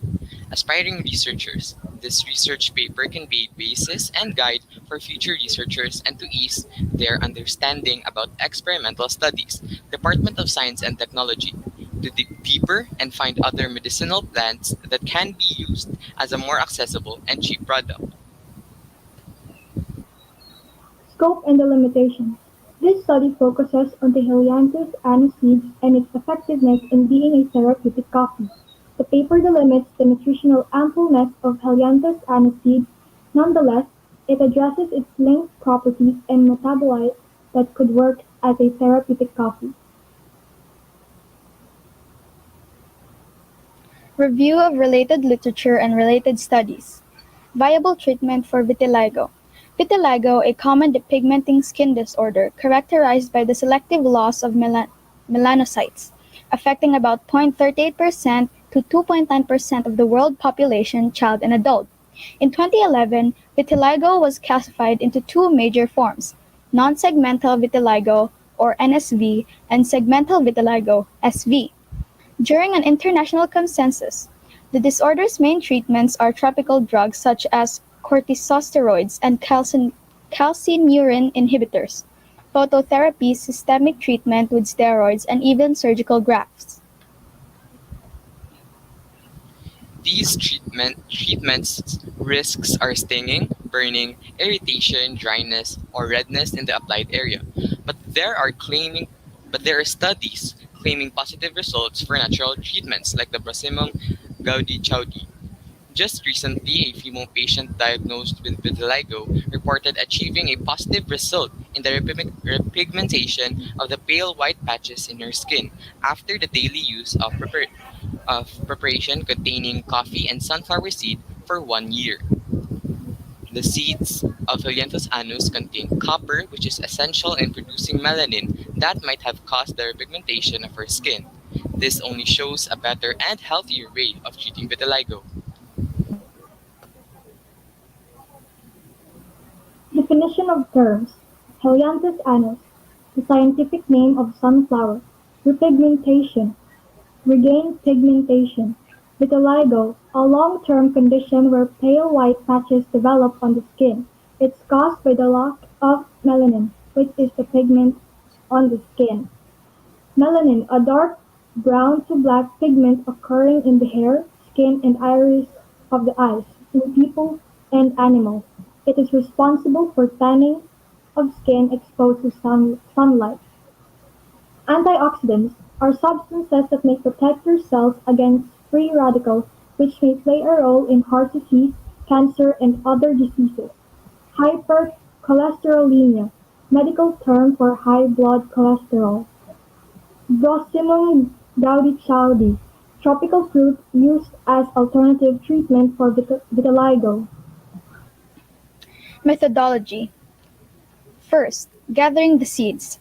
You can buy a packet of seeds at the market since it's more accessible. Second, drying the seeds. Rinse sunflower seeds before laying out to air dry. Spread the seeds out in a single layer over a thick towel laid on a flat surface. Allow the process to run its course for over several hours until the seeds are completely dry. Use this time to inspect for and remove broken seeds and other debris. Roasting the seeds. Use only 14.3 grams of sunflower seeds. Drain the water from the seeds and spread the seeds out in a single layer in a sheet pan. Place in a preheated oven with a temperature of 400 degrees Fahrenheit or 204 Celsius and roast for 10 to 15 minutes. Grinding the seeds. Use mortar and pestle or food processor or anything that can grind the seeds into powder. Grind until seeds are completely pulverized. Making the coffee. Mix 1 cup or 250 ml of hot water and 1 tablespoon of the pulverized seeds and add 1/2 tablespoon of honey as a sweetener. That's it for our presentation. Thank you for listening. Okay, thank you so much for that. Grade 8 students. So I see here that the topic or the title that you chose is the medicinal properties of Helianthus annuus seeds as therapeutic coffee. So here are the questions that we have for your study. First is, okay, what current problems did you observe that made you choose your research topic? A current problem that we observed was obviously the pandemic. It affected society and our mindsets so much, it kind of made us paranoid. We are continuously finding ways to strengthen our immunity or intake more vitamins. So, Helianthus anus coffee is abundant in those nutrients, so it's a timely topic. Okay, that's To great. continue, Mm-hmm. uh, to continue, we also chose this research topic because of the coffee daily consumption rates. We wanted to create a healthier and more accessible alternative for normal coffee. Okay, that's great. Now, thank you so much for that. Let's have now question number two. What was or what were the hypotheses of your research study? The hypothesis of our research study is one, there are no therapeutic effects shown mainly in calming the nerves, muscles, and blood vessels. And second, there are no positive effects in treating vitiligo. Okay, thank you so much for that, Terence. Let's have question number three. Okay, what methodology will you use to verify your hypothesis? The methodology that will be used in our first hypothesis is to drink said sunflower seed coffee for 2 months as substitute for normal coffee.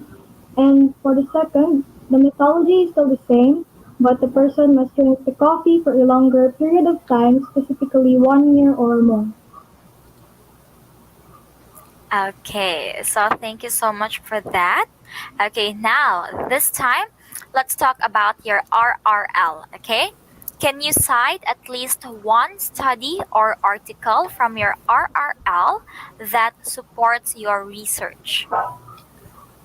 One study or article from our RRL is Helianthus aniseeds as a stress reliever.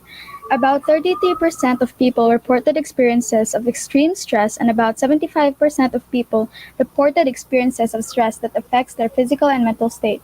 Stress can be two things. First is a negative force that negatively affects a person's mind and mood.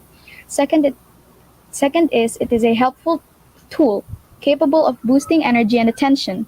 Helianthus aniseeds contain magnesium and tryptophan that helps in reducing stress.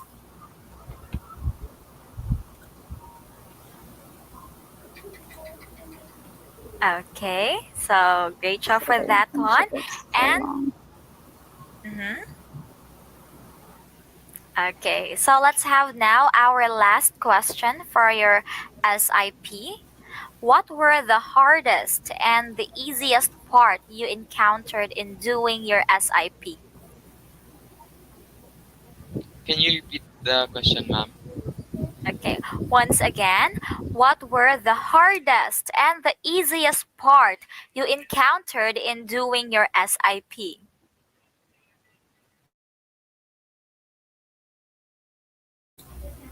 Our easiest part that we encountered was with our methodology because we stated the process of making the Helianthus seeds from seeds into coffee. And the hardest part was making the RRL because it making an RRL needs a lot of articles, and we had to read a lot of it. And most of us in our group, we're not really big readers, so it that part for us was really the hardest. Oh, I see. So it's the RRL. Okay. So anyway, great job for your presentation, grade 8. Okay, well done and good luck. Okay, goodbye, everyone.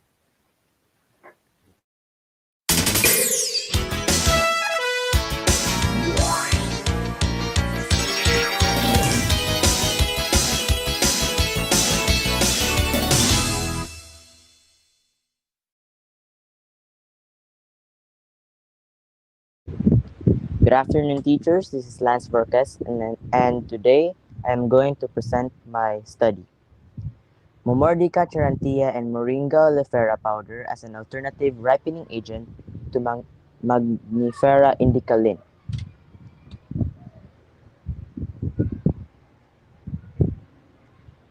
Mangifera indica lin, it is chemically ripened, and this Mangifera indica lin are in almost markets today. Hence, there are many health risks in eating these kinds of mangoes. This study significantly determines the effectiveness of pulverized Momordica charantia and Moringa oleifera leaves as an alternative ripening agent to Mangifera indica lin.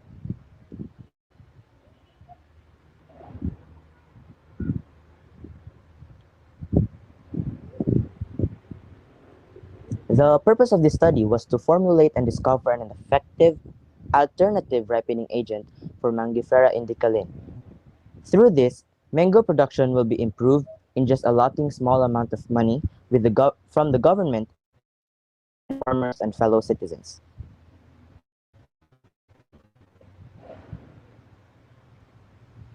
Statement of the problem.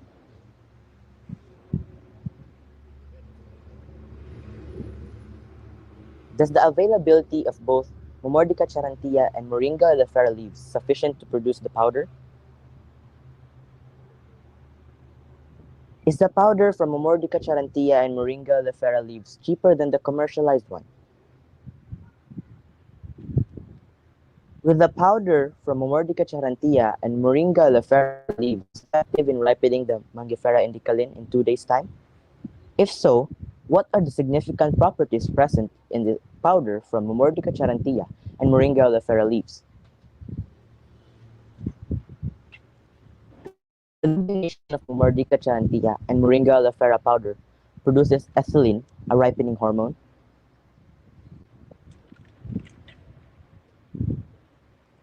Is there any significant difference between the ripened Mangifera indica lin with the powder from Momordica charantia and Moringa oleifera leaves, and without using the powder?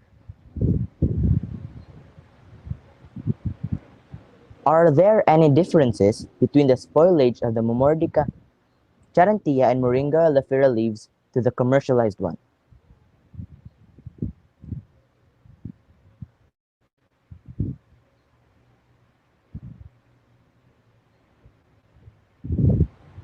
What would be the effect of the powder from Momordica charantia and Moringa oleifera leaves in terms of some features to the Carabao mangoes?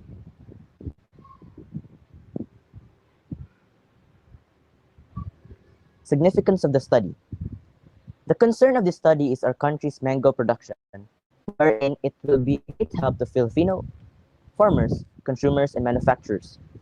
The study aimed to formulate and discover an effective ripening agent for Carabao mangoes. Through this, mango production will be improved without disbursing large amounts of money. Furthermore, this study aims to produce an organic, environmental friendly, and inexpensive powder that can be used in ripening mangoes in a short period of time, thus helping millions of people in preventing health risks from chemically ripened mangoes.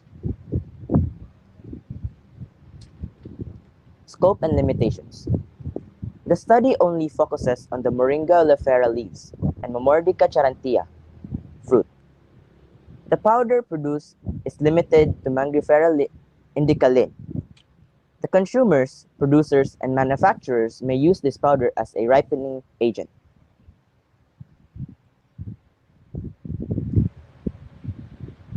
Review of related literature. Carabao mango. Sweeter as it tastes and very fresh as it looks.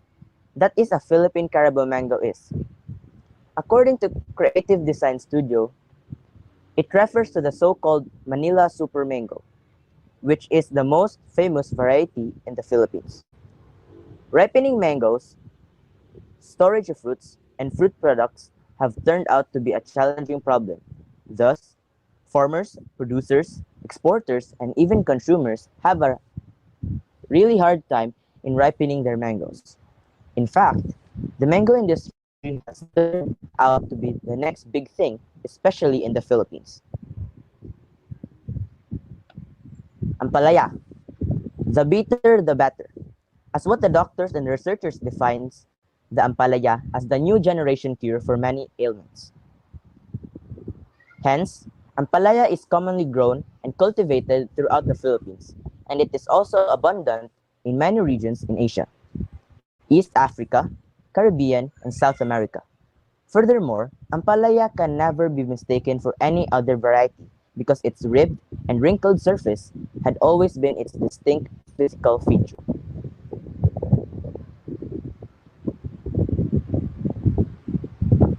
Malunggay leaves, humble powerhouse of nutrients of which the people used it for both medicinal and culinary purposes. It was once considered a poor man's vegetables, but now it is known as a miracle tree or nature's medicine cabinet by scientists and healthcare workers from around the world because it is loaded with vitamins and minerals that can be effective remedy against many kinds of ailments. It is said that these plants are low maintenance, requiring little to no care. Despite of its legendary potentials, malunggay is still relatively unknown due to more benefits that can be obtained from it. Methodology.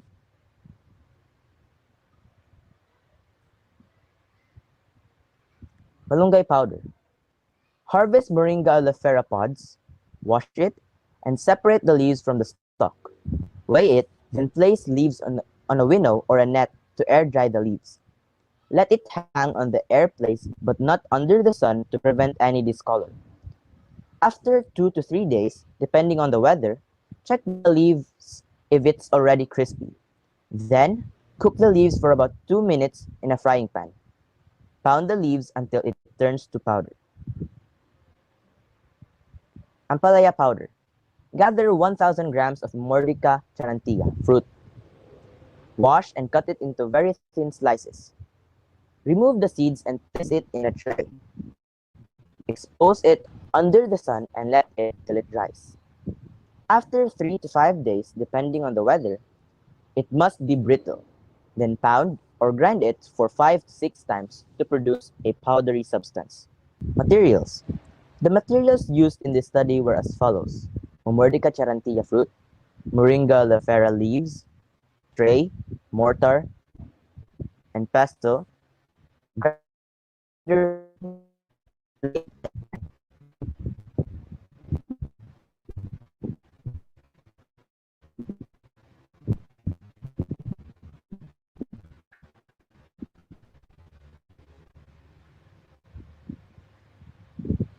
that is all. Thank you. Okay, thank you so much for that, Lance. Okay, well done for your SIP, by the way. Now let's proceed to the question and answer portion of our activity. Okay, let's start with number one. What current problems did you observe that made you choose your research topic? Uh, Cultivation and exportation of Carabao mangoes is one of the products that the country is known of. With this, I want to help farmers um, and other cultivators in finding an alternative ripening agent that is natural and free from any health hazards. Okay, that's great. Okay, now let's have number two. What was or what were the hypotheses of your research study? The hypotheses of the study are as follows. The pulverized ampalaya and malunggay leaves will not be able or effective in ripening the Carabao mangoes, and the pulverized ampalaya and malunggay leaves will be effective in ripening the Carabao mangoes. Okay, so now let's talk about your methodology, okay? What methodology will you use to verify your hypothesis? Um, Harvest Moringa oleifera leaves, wash it, then separate the leaves from the stalk. Weigh it, and then place the leaves on a winnow or a net to air dry the leaves.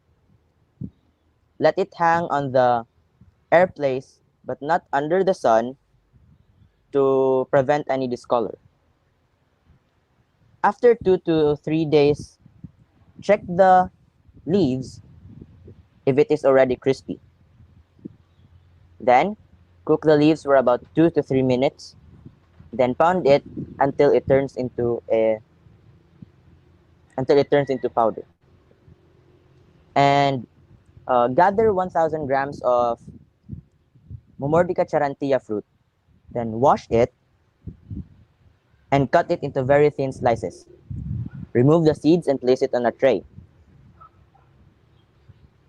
Expose it under the sun for about 3 to 5 days. After 3 to 5 days, depending on the weather, it must already be brittle. And then you can pound or grind it for about 5 to 6 times until it becomes a powdery substance.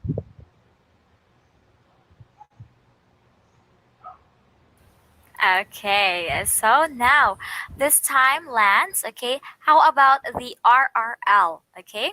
Can you cite at least one study or article from your RRL that supports your research? Uh, According to C 2012, malunggay leaves is the next big thing in the Philippines, making it a powerhouse of nutrients that can help various issues in farming and on health. Meaning that the combination of ampalaya and malunggay leaves will be a study that can help farmers in their venture to provide a quality mango. Okay, and the last question we have here. What were the hardest and the easiest part you encountered in doing your SIP?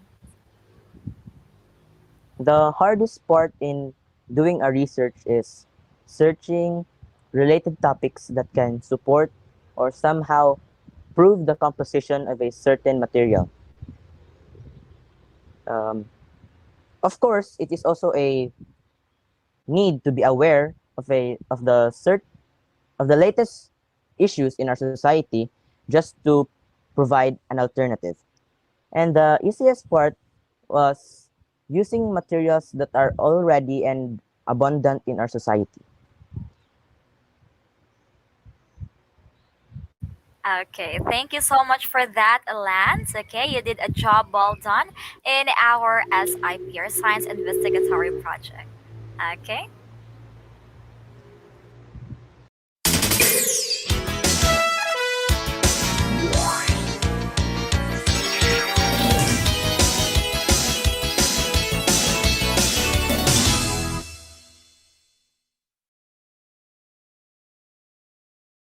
Good day, everyone. We are the representatives for grade 10 for the Science Investigatory Project.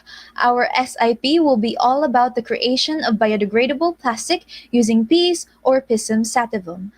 The proponents are yours truly, Carolean Lacwadin, Gian Gabriel Angelitud, and Royce Vincent Pashao.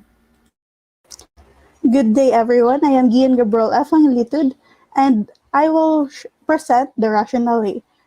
Pisum sativum is a pod fruit containing a typically small seed called pea. It is classified as a vegetable, and it is part of the family of legumes. Legumes are known for its vitamins and antioxidants. So in this research, we will be focusing on utilizing its starch content. Nowadays, life without plastic seems to be unthinkable as they play such a vital role in our society. The most commonly used plastic is conventional plastic, which with an alternative solution of starch-based biodegradable plastic, we can reduce the deterioration of plastic waste in our environment. Starch can be utilized to reduce the carbon footprint of traditional resins because they can replace petroleum-based polymers with natural ones, thus it is also highly degradable. The use of starch in the manufacturing process of bioplastic began as early as the 70s. Despite this fact, bioplastics currently represent only 1% of all the plastic being produced annually. According to non-profit organization World Centric, biodegradable plastic is plastic that will degrade from the action of naturally occurring microorganisms. Our main accomplishment for this study is that we would be able to create a plastic capable of decomposition in which we can help the Are there significant differences between the plastic made out of Pisum sativum from the traditional commercially made plastics? Would the Pisum sativum biodegradable plastic be successful enough to be used as a substitute for plastic? And is Pisum sativum a sustainable and reliable ingredient in making biodegradable plastic? For our significance of the study, at the end of our research, we hope to benefit the following beneficiaries: the Department of Environment and Natural This research is the possibility of utilizing Pisum sativum as the primary ingredient in making biodegradable plastic. This research revolves around the idea of making a biodegradable plastic that can be used as an eco-friendly alternative for conventional plastics that aren't capable of decomposition. This study only tackles if the biodegradable plastic made from Pisum sativum is achievable and reliable enough to be used by the business industry. This study, however, does not cover the entire solution for plastic pollution, but to reduce its deteriorating impact towards the environment by utilizing biodegradable plastic made of Pisum sativum. For our review of related literature concerning biodegradable plastic and Pisum sativum, starch as the main ingredient for biodegradable plastic. The advantages of starch for plastic production include its renewability, good oxygen barrier in the dry state, abundance, low cost, and biodegradability. This is also a natural polymer which makes starch biodegradable. Pisum sativum as a durable material in making biodegradable plastic. According to John Innocenta, the plastic made from pea starch presented excellent qualities and strength, elasticity, and flexibility. Pea starch plastic are also plant-based, which makes manufacturing biodegradable plastic easier. Pea starches are also much cheaper and readily available. For the second part of our review of related literature, biodegradable plastics as a possible alternative for plastic. Biodegradable plastics are already introduced to the industry as a way to reduce non-biodegradable plastics. Biodegradable plastics are promising alternatives to conventional persistent plastics. The harmful effects of the continuous usage of conventional plastics. Conventional plastics have been continuously used in the whole world with many different functions. But since conventional plastics are made from petroleum, which is a non-renewable resource, it creates notable air and water pollution. So for the definition of terms, you can see here the definition of these complex terms. Antioxidants, it is a substance that inhibits oxidation, especially one used to counteract the deterioration of stored food products. Biodegradable, it refers to the ability of things to get decomposed by the action of microorganisms such as bacteria or fungi while getting assimilated into the natural environment. Conventional plastic, conventional plastics such as fossil fuel plastics, also called petroleum-based polymers, are derived from petroleum or natural gas. The composition, it refers to the reduction of the body of a formerly living organism into simpler forms of matter. Greenhouse gases are gases in Earth's atmosphere that trap heat. Non-biodegradable, it can be defined as a kind of substance cannot be broken down by natural organisms and acts as a source of pollution. Polymer, it is any class of natural or synthetic substances composed of very large molecules. Resins are typically viscous substances that convert into rigid polymers through a curing process. And lastly, starch, it is a polymeric carbohydrate consisting of numerous glucose units joined by glycosidic bonds. Now for the first part of our methodology. This portion of the study will explore the methodology exerted by the proponents during the experiment. First, we have the extraction of starch from peas. The proponents needed to extract the starch from the peas. The method in doing so follows crushing the peas, covering the crushed peas with warm waters, straining the peas, and then reserving the water. This watering and straining process was repeated until the water was clear. The starch would be left at the bottom of the water. Next is the drying of the wet starch. After the extraction of starch from the peas, the researchers would be left with wet starch. The proponents spread the wet starch out onto a flat surface and let it to dry and harden. It took about 24 hours for the starch to harden. After the starch was finally dry, the researchers then proceeded to break and grind the dried starch up. Then we have the making of the biodegradable plastic. The pea starch, vinegar, glycerin, and water were all combined and stirred together in a small pan. The pan was then put on the stovetop to be heated up for about 10 to 15 minutes. The researchers proceeded to pour the mixture onto an aluminum foil. The mixture was left in a cool and dry place for a minimum of 2 days. After 2 days, the mixture finally hardened, and all that was left was the biodegradable plastic. For the second part of methodology, we tested the biodegradable plastic that we made. We conducted 4 tests, which is test of biodegradability, test of clarity, test of flammability, and test of tensile strength. For test of biodegradability, to do this test, you simply use the box filled with soil and position the plastic in the middle and inside of the box. You observe the changes to it every month. For the test of clarity, we researched that there are suitable equipments for testing its clarity, but since we are in a pandemic, we could not get a hold of any of these equipments. So using a flashlight, a piece of paper, and a pen, we shined the light directly to the plastic and compared which light went through the most. We also placed the plastic above the paper, and tried to determine which plastic is transparent enough to read what we wrote down on the paper. For the test of flammability, we exposed the plastic to an open flame, then removed it as soon as it catches on fire. We observed the length of the time it burned, how severe or minor the burn was, if it dripped flaming particles, if the material continued to burn, and the rate of the burn. With the information, we were able to differentiate the flammability of pea starch plastic and traditionally commercially made plastic. For the last test of tensile strength, we simply put as much force as we can on our biodegradable plastic by stretching it apart. Compared to traditional commercial made plastics, we use the same method. Whichever breaks easier means it has weaker tensile strength, and whichever endures longer has the stronger tensile strength of the two. All right, so good day, grade 10. Congratulations for a job well done in presenting your SIP. So now let's proceed with the question and answer portion. Let's start with the first question. What current problems did you observe that made you choose your research topic?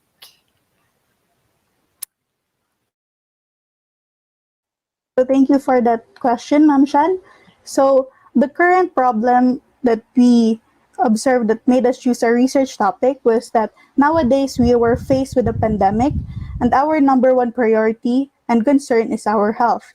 So there is nothing wrong with prioritizing our health. We are often neglecting the problems that surround us. Being at our homes because of the quarantine and the places that we have now is that it made us realize the amount of waste, especially plastic waste, it is accumulating in our houses, and we cannot help but think of how much this could affect our environment and how less likely these are to compose. Because of those reasons, we tried to find a suitable ingredient and for biodegradable plastic and found out that these are a good candidate, thus creating our research title. All right, thank you so much for that wonderful answer, Gian. Now let's proceed with the second question. What was or were the hypotheses of your research study? I will be the one answering that question po, ma'am. Thank you for that wonderful question. The hypotheses of our research were all null hypotheses. We have a total of 5 hypotheses, all which says that the product that we made was not possible or reliable enough to be as an alternative. We have the first one, which is pea starch-based plastic is not possible. Another would be is that it is not durable enough to be plastic. The third one is that there are no significant differences between plastic in terms of biodegradability, flammability, clarity, and strength. The last two would be pisum sativum, or P, is not a reliable and sustainable ingredient, and that it could not serve as an alternative for plastic. That is my answer to that question po. Okay, thank you so much, Carol. Now let's proceed with the third question. What methodology will you use to verify your hypothesis? I will be the one to answer that question, ma'am. Thank you for that wonderful question. So, The methodology we used to prove our hypotheses were wrong were several tests. All our hypotheses were null, so we had to simply prove that it was inaccurate. For our methodology, we followed a basic step-by-step procedure on how to make a biodegradable plastic at home, though we replaced some ingredients with our own. That was our methodology in making the biodegradable plastic without the help of advanced technology. There were also tests to verify that pea starch plastic was indeed a better alternative for plastic. All of them were tested with methods that we researched and analyzed, though we made sure that we could test it in the safety of our homes, given that science laboratories are most likely closed during the pandemic. And that's my answer, pa. Okay, thank you so much for that one, Royce. Now let's proceed with your RRL. So, can you cite at least one study or article from your RRL that supports your research? So I will be the one answering that po. So the question was, can you cite at least one study or article from your RRL that supports your research? My answer for that would be this one article that supports our research that is called Biodegradable Plastic as an Integral Part of the Solution to Plastic Waste Pollution of the Environment. This particular study said that biodegradable plastics were promising alternatives to conventional and persistent plastics. There were also articles that once research about pea starch plastic. According to John Innes Center, the plastic made from pea starch presented excellent qualities in strength, elasticity, and flexibility. Pea starch plastics were also plant-based, so it made manufacturing them there easier. Thank you po. Okay, now let's proceed with the last question. So, what were the hardest and easiest part you encountered in doing your SIP? Thank you for another wonderful question po, ma'am. I will be the one answering that question. And I would say the hardest part we encountered in doing our science investigatory project was creating it in such a short amount of time. Since we just finished our monthly exams, teachers had been giving out their performance task left and right. As responsible students, we had to juggle our time and prioritize which project to do first. We actually had to spend a day without doing SIP because we had to do different kinds of tasks. That is what I think would be the hardest part of our SIP. For the easiest part, on the other hand, I would say it's the research title. We simply addressed what problems we had that we could address and settled with what we thought was the best option for the research title. It was also a team effort, so we didn't really overthink too much. Po. So that, for me, were both the hardest and easiest part that we have encountered in our SIP. Po. All right, so thank you so much, grade 10 level, for a job well done for your SIP. So that would be all, and have a great day.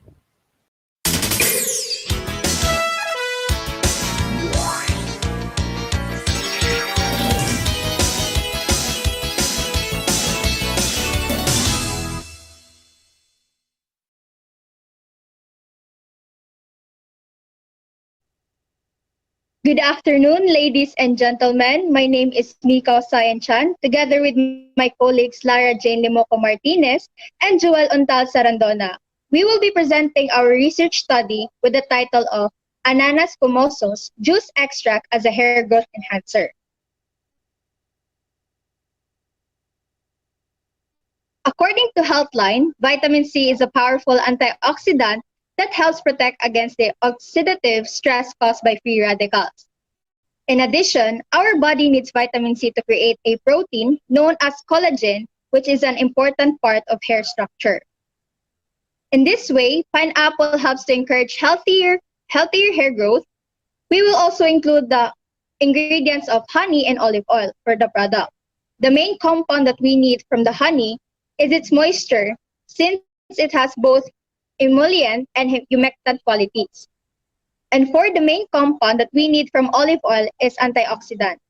Therefore, in this study, we will have the experimentation to prove that extraction of pineapple juice has the ability to help the growth of our hair to make it thicker, shinier, and silkier than before. Statement of the problem. This study aims to validate pineapple ananas commosus juice extract as hair growth enhancer. The following questions will be addressed in this research. Does the pineapple ananas commosus juice extract contains vitamin C, emollient, humectant, and antioxidants for enhancing hair growth? How long will it take for the product to take effect and see results? Does the product cause irritation on the hair and scalp after applying it? Significance of the study. This experiment's outcome will give easily available information and features for utilizing pineapple juice extract to the following beneficiaries to which they can use this as a basis of factual evidence as the experiment is being conducted. And the following are people with anemia, mothers with postpartum depression or PPD, society, entrepreneurs, aspiring researchers, and students. People with anemia. Anemia is a disorder in which your body's tissues don't get enough oxygen because you don't have enough healthy red blood cells, and this causes hair loss. Mothers with PPD. Within a few days of giving birth, most mothers experience the baby blues or a sense of sadness or emptiness, and their estrogen level falls down that causes them to have an excessive shedding of hair. Society. It is to inform people that using pineapple juice extract, olive oil, and honey is a far better alternative to synthetics since it is organic. Entrepreneurs. The findings would provide entrepreneurs with information on new items to test and try on the general audience. Entrepreneurs would realize why this product is superior than others since it is manufactured and sourced organically and locally. Aspiring researchers. This study will also serve as a guide for future researchers as they learn about this study and gain a better understanding of experimental studies. And lastly, the students. Like all of these people, will be able to comprehend why hair loss should be treated seriously and that pineapple extract is a solution as a result of the information provided. This will assist them in designing strategies to prevent hair loss and promote the development and growth of your hair. Scope and the limitation. This study focuses in using pineapple ananas commosus juice extract as the main ingredient for hair growth enhancer. Pineapples are largely available in the locality and you can plant it again by recycling its ground. The pineapples will be taken from our farm at Tandag City, Surigao del Sur. The duration of this study is in 1 month. We will investigate the time of effect and efficacy of the extract on hair growth by having trials. Review of related literature or RRL. This chapter covers findings by various researchers that relate to the pineapple juice extract data. This portion of the research incorporates readings, articles, ideas, and thoughts from a variety of sources that are relevant to the researcher's experimental examination. Nutritional value and medicinal benefits of pineapple. This paper discusses nutritional values and importance of pineapple in the health aspects.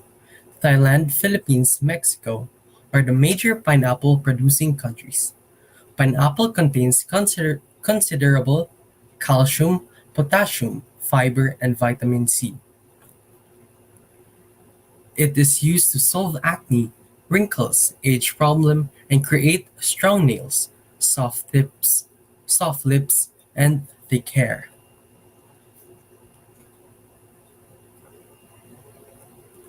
Definition of terms. This section explains unfamiliar words that were discovered throughout the research. Ananas commosus, antioxidant aqueous technique, bromelaceae, collagen, emollient folate follicles, free radicals, hair growth enhancer, hospitable, honey, humectant, fulfescents, niacin olive oil, physicochemical, pyrimidine, riboflavin, thiamine, thiazole.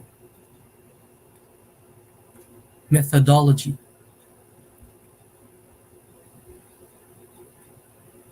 This section of the research will give an overview of the methodology used to collect the data for the research study by the researchers. The equipment, organic ingredients, data collection procedure, and data analysis are all part of this. The main problem in this study is hair loss or sudden causes of hair loss in people, particularly women and mothers during and after pregnancy. Research locale. The materials and organic components that we are going to use in this experiment will be done in the kitchen. Because of the pandemic and the great distance between each researcher, we chose this site. This product is readily available in our kitchen, and we, as researchers, ensure that all items utilized are sterilized using boiling water. We ensured that the chosen venue is clean and all hygienic procedures were followed. Data gathering procedure. Table 1 materials. Specimen. Pineapple flesh. Culture materials. Proteases. Methodology. Equipment or materials. Bowl, knife, blender, gloves, mask, spoon, apron.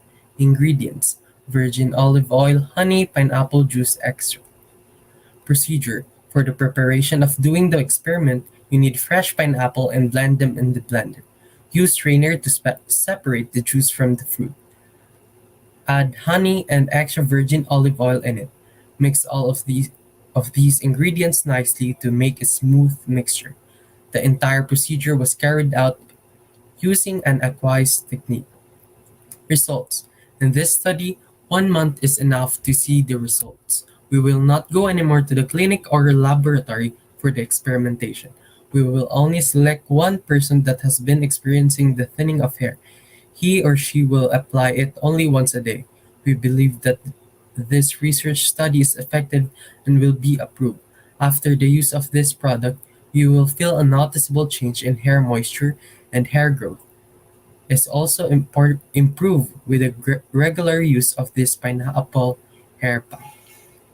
All right, so thank you so much for that one, grade 11. So I think you gave me the solution for my problem nowadays. So thank you so much. Now let's proceed to our question and answer portion. So the first question would be, what current problems did you observe that made you choose your research topic?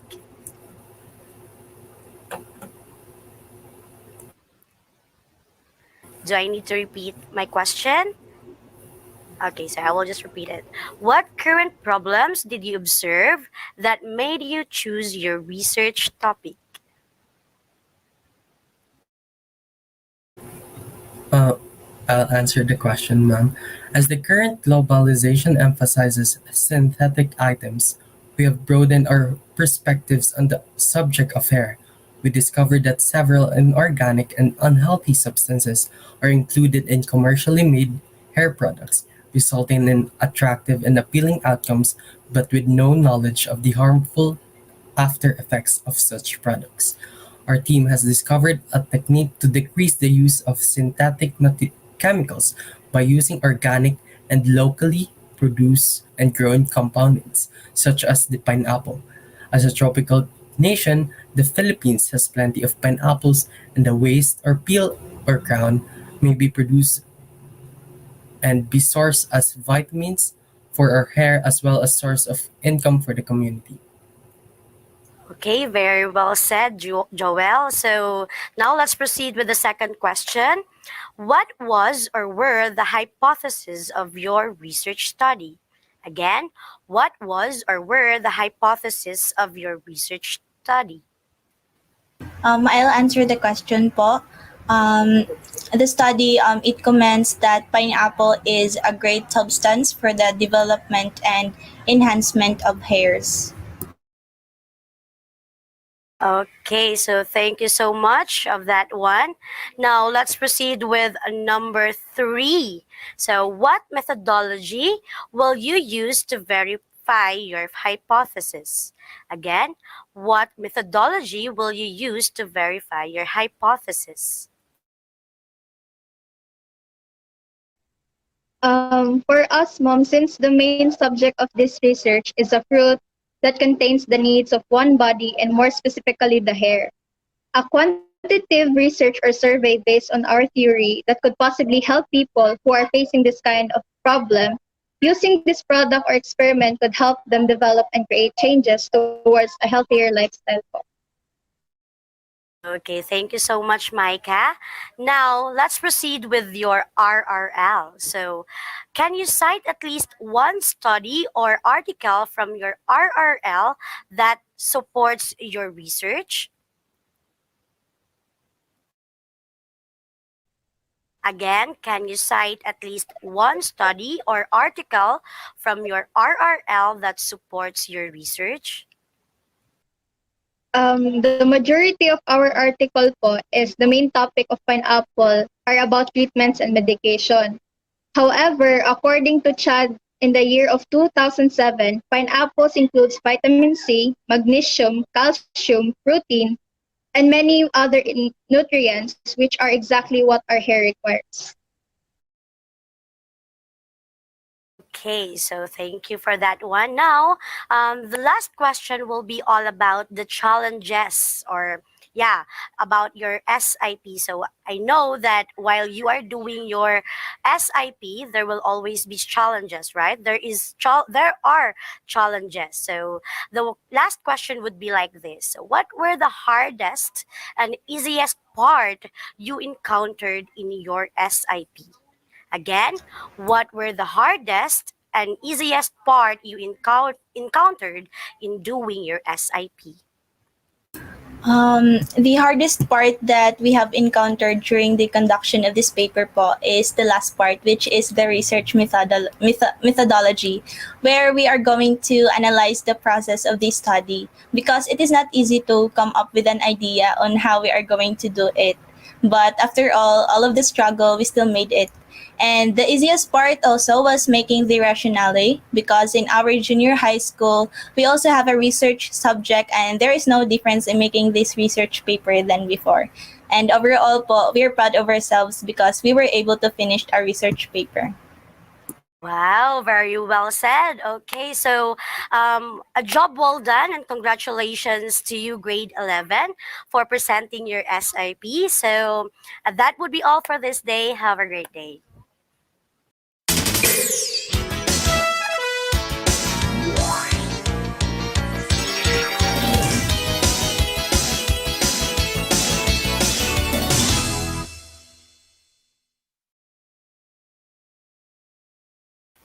Okay, so good afternoon. So this is the Science Investigatory Project of Grade 12 STEM.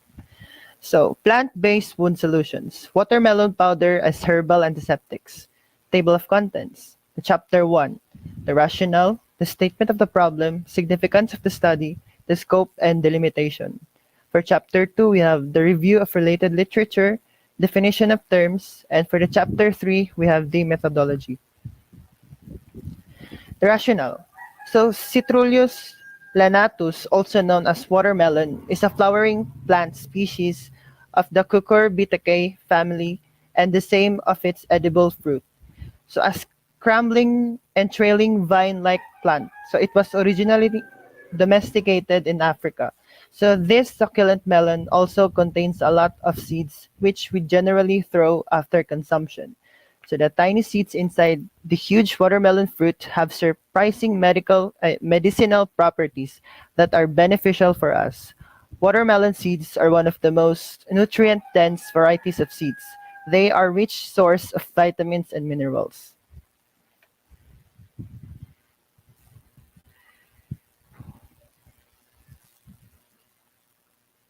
Okay, so plants are potent biochemical factories and have been components of phytomedicine since times immemorial. And about 80% of the world population relies on the use of traditional medicine, which predominantly based on plants. The reason of this popularity are for safety and efficacy of medical plants and their cost effectiveness. So we argue that maybe that watermelon products for antiseptic could be better for this use case than the conventional antiseptic. Watermelon seeds are also contain healing properties that could be used as an antiseptic agent that might treat minor wounds more practically than a regular antiseptic in resource-scarce scenarios.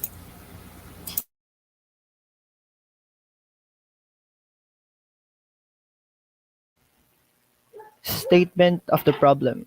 So this study aims to employ subsequently the analysis of antiseptic properties found in the pulverized seeds of Citrullus lanatus, or also known as watermelon. So particularly, it aims to determine the following queries.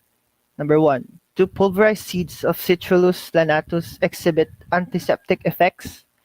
Number two, is the plant-based powder's efficacy as reliable as normal antiseptic? Number three, how long can the end product be stored? For the fourth one, will the condition of the seed affect the end of the product? 5. Will the external factor affect the quality of the watermelon seeds? Number 6. Will the methods of preparing affect the quality and nutritional content of the end product?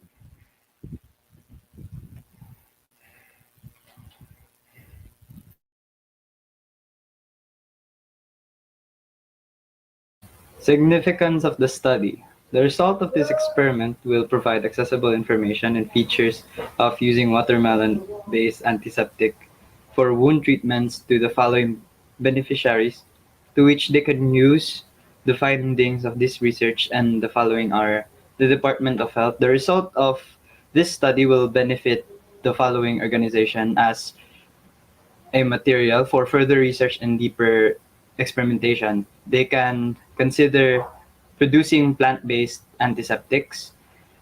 Next is the Department of Environment and Natural Resources to alleviate awareness of the herbal healing properties contained within the seeds of watermelon. Department of Science and Technology. So, findings of this study can help in providing organic and plant-based solutions for treating minor wounds. This study will give the society an opportunity to try plant-based solutions that are safe and are usual to find within the community. And for aspiring researchers, this study is also conducted for the future researchers to guide their learning about the use of watermelon seeds and alleviate their understanding about experimental studies. For students, this study navigates students the use of our method and helps them to gather some useful data that even in the young age, students have the ability to provide solutions to a certain problem with the use of this research.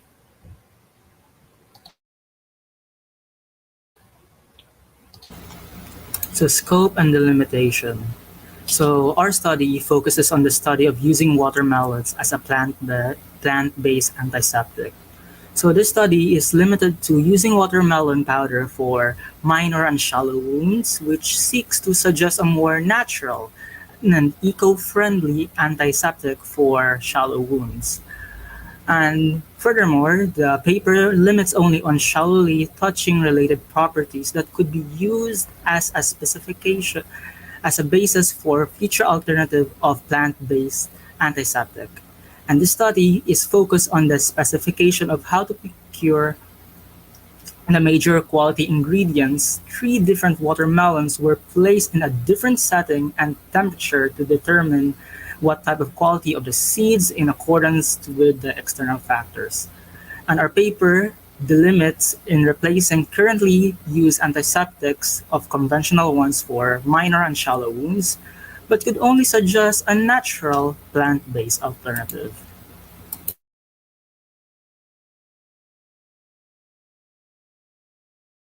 Review of related literature. Watermelon seeds contains a high amount of L-arginine concentration. If present in certain concentrations, L-arginine theoretically induces the expression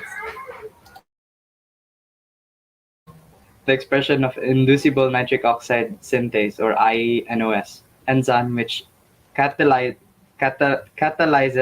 the production of nitric oxide, or NO, from L-arginine.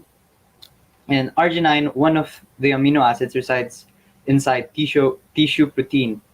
It is used to synthesize other amino acids, polyamine, and keratin.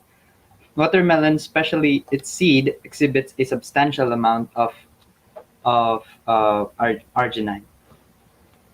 So, in 100 grams of watermelon seeds contains 4,897 milligrams of arginine. Watermelon seeds may help lower inflammation and oxidative damage as it's rich in anti-inflammatory oxidants such as lycopene and vitamin C. The lycopene content of red watermelons was reported to be higher than that in raw tomatoes. It shows that INOS could regulate the function of and accumulate PMN cells during the early phase of wound healing and suppress the adhesion of PMN to endothelial cells around the wound. Hence, suppression of number of PMN expressing INOS during the wound healing is important.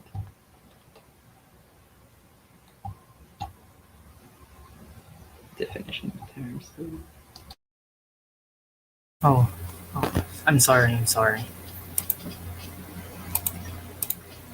So, the definition of terms. So we have definition of terms that we use in our research.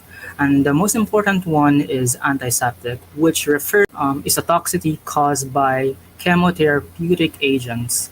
Microflora just means microorganisms that live inside your body of an individual. Cytochemical are compounds that are produced by plants.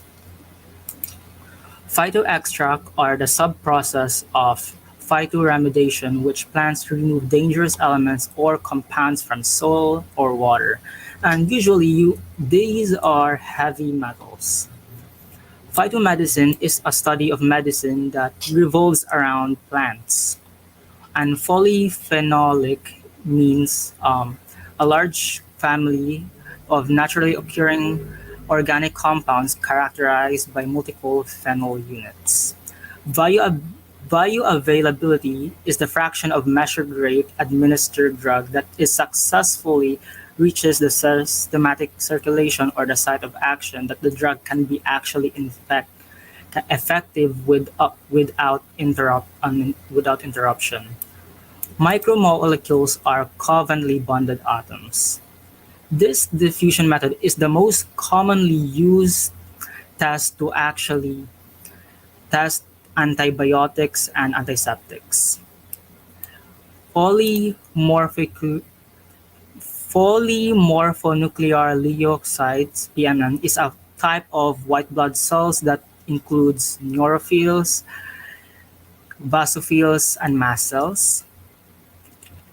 And keratinocytes are the most prominent cell in the epidermis in the skin. Angiogenesis is the formation of a new blood vessel. This process involves mitigation and growth.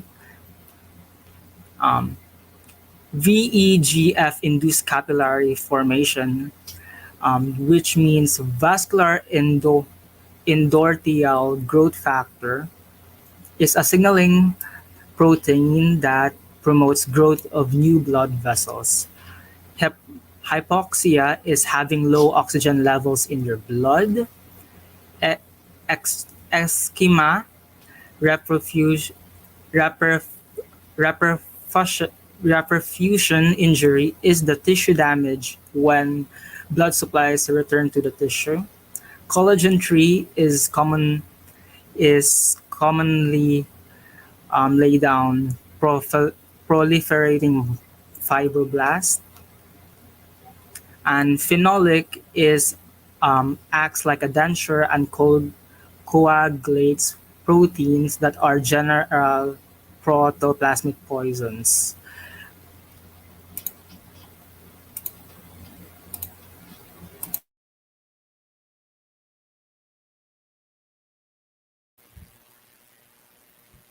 Methodology. So, in methodology, in acquiring the study of using watermelon powder as antiseptics, thorough research was done. Ideas and facts are obtained from the internet. So, to start the project, watermelon seeds were gathered from three different watermelons. So, the three watermelons are placed in three different temperatures. So, the first watermelon is placed at room temperature. The second watermelon is placed at a location where sunlight is always present. And the third watermelon is kept in a refrigerator with an average temperature of 10 degrees Celsius. So there are two options for roasting watermelon seed. Oven roast for 15 to 20 minutes, or you can pan fry to medium heat until achieving the perfect roasted color. So after 5 minutes of cooling, so the roasted seeds were then put in mortar and pestle. Pulverize the roasted seeds until achieving its consistency, and then sift to filter out large particles. The seed from the second watermelon, which is the watermelon placed at the location where sunlight is always present, okay, has a little darker color due to the condition of the seed prior to the experiment.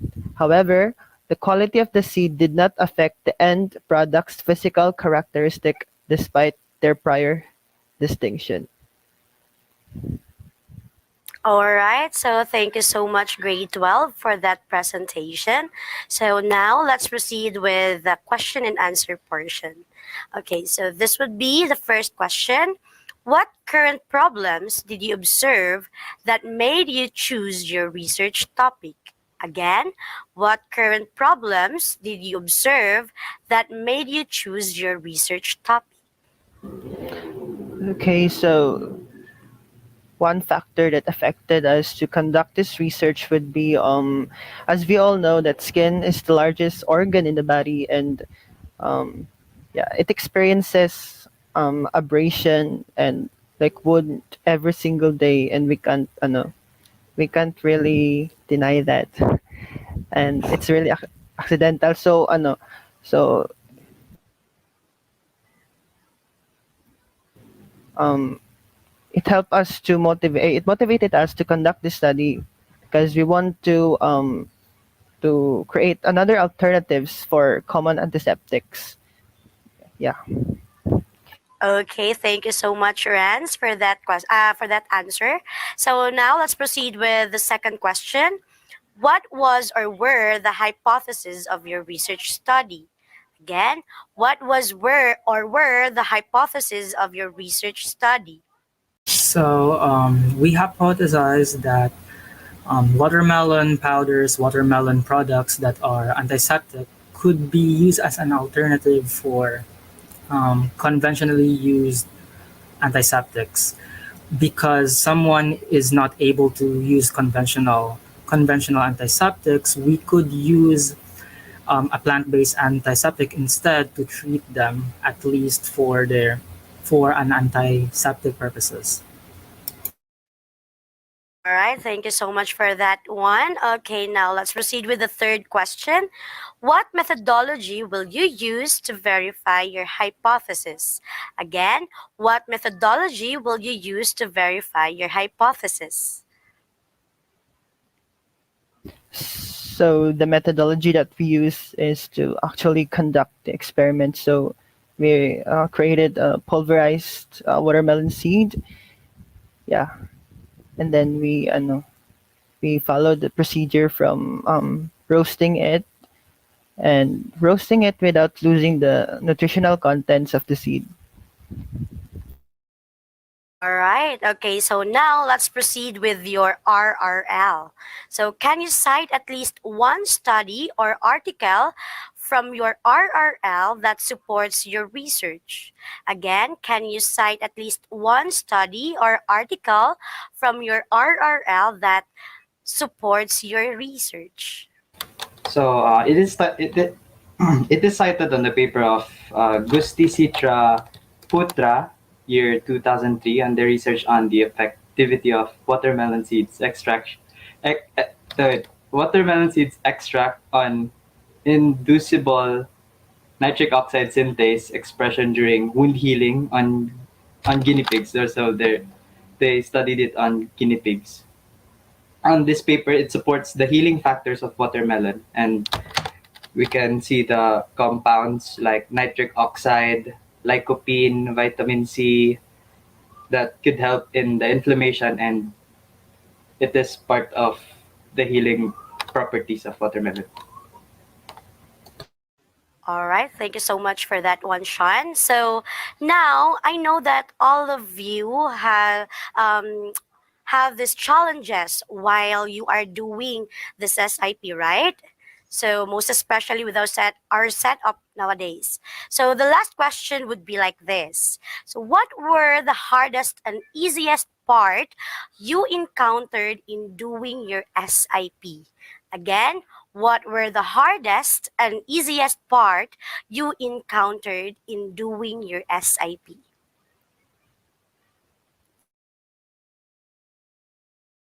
So the hardest part of our SIP was the research title itself.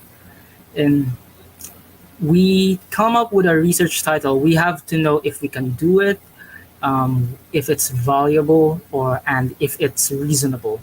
And those three are very hard to actually formulate a research title on. While on the easiest part of our SIP is plainly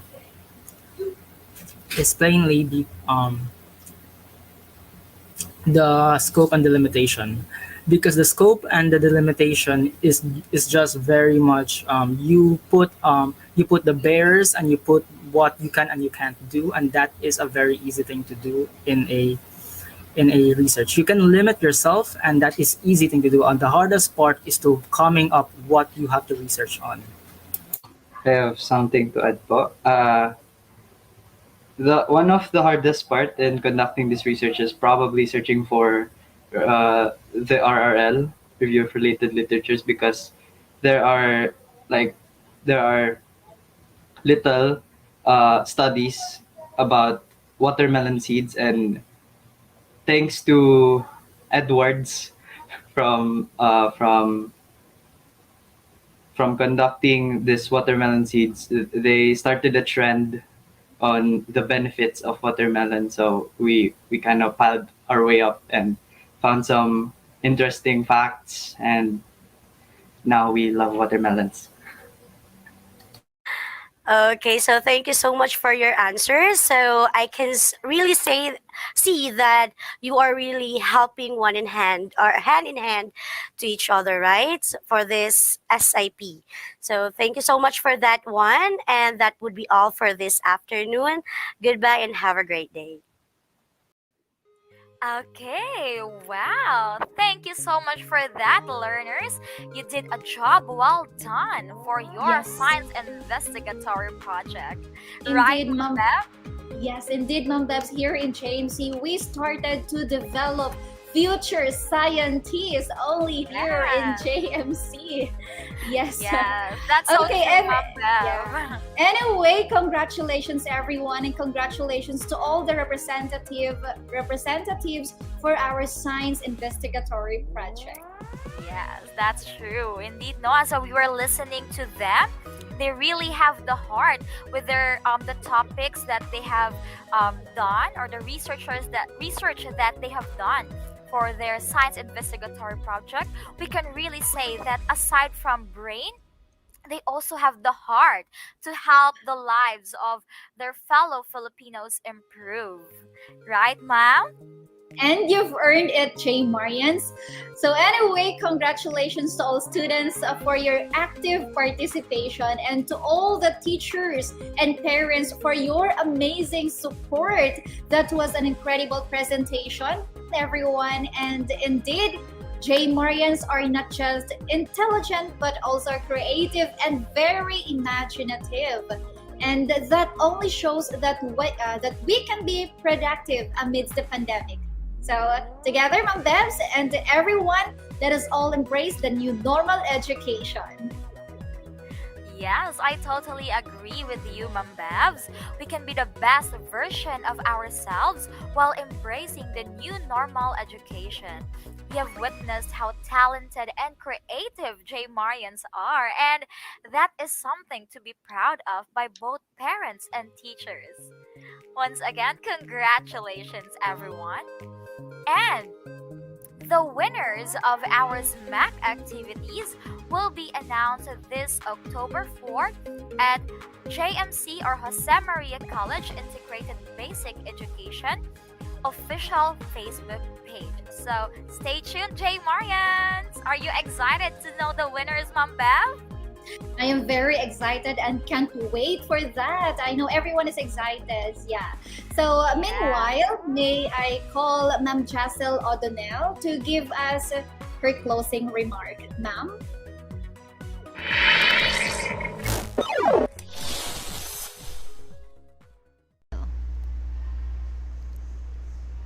Congratulations, J. Marians!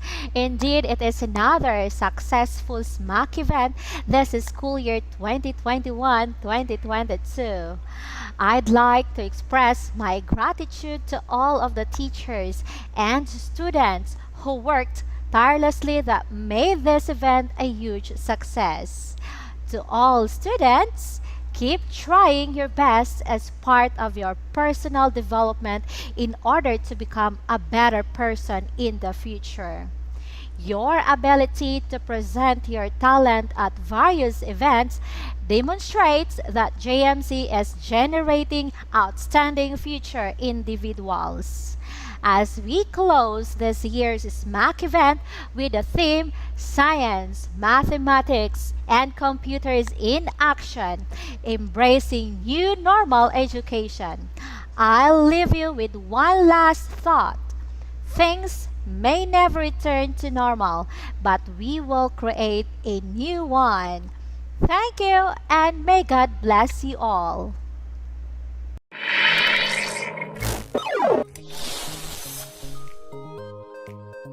Yeah, so thank you so much, Ma'am Chassel, for that very wonderful and amazing message for everyone.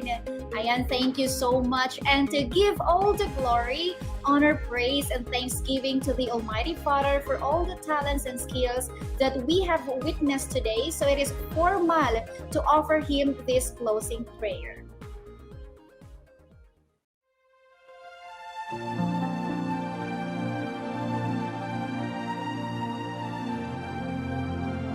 Let us put ourselves in the holy presence of the Almighty Father.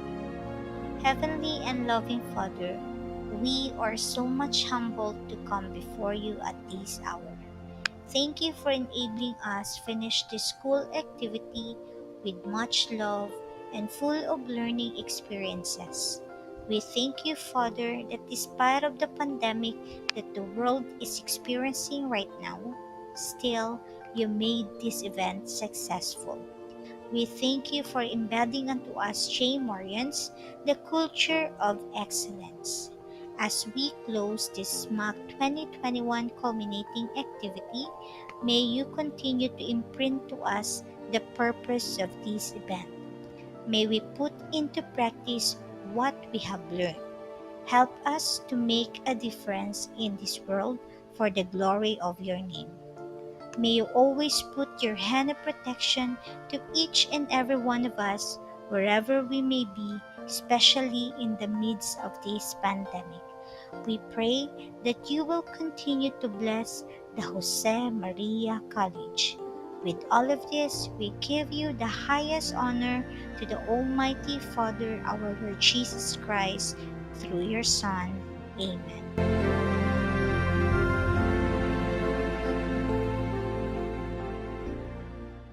Once again, this is Beverly Digudaka. And this is Beverly Baca, your hosts for today. Bye!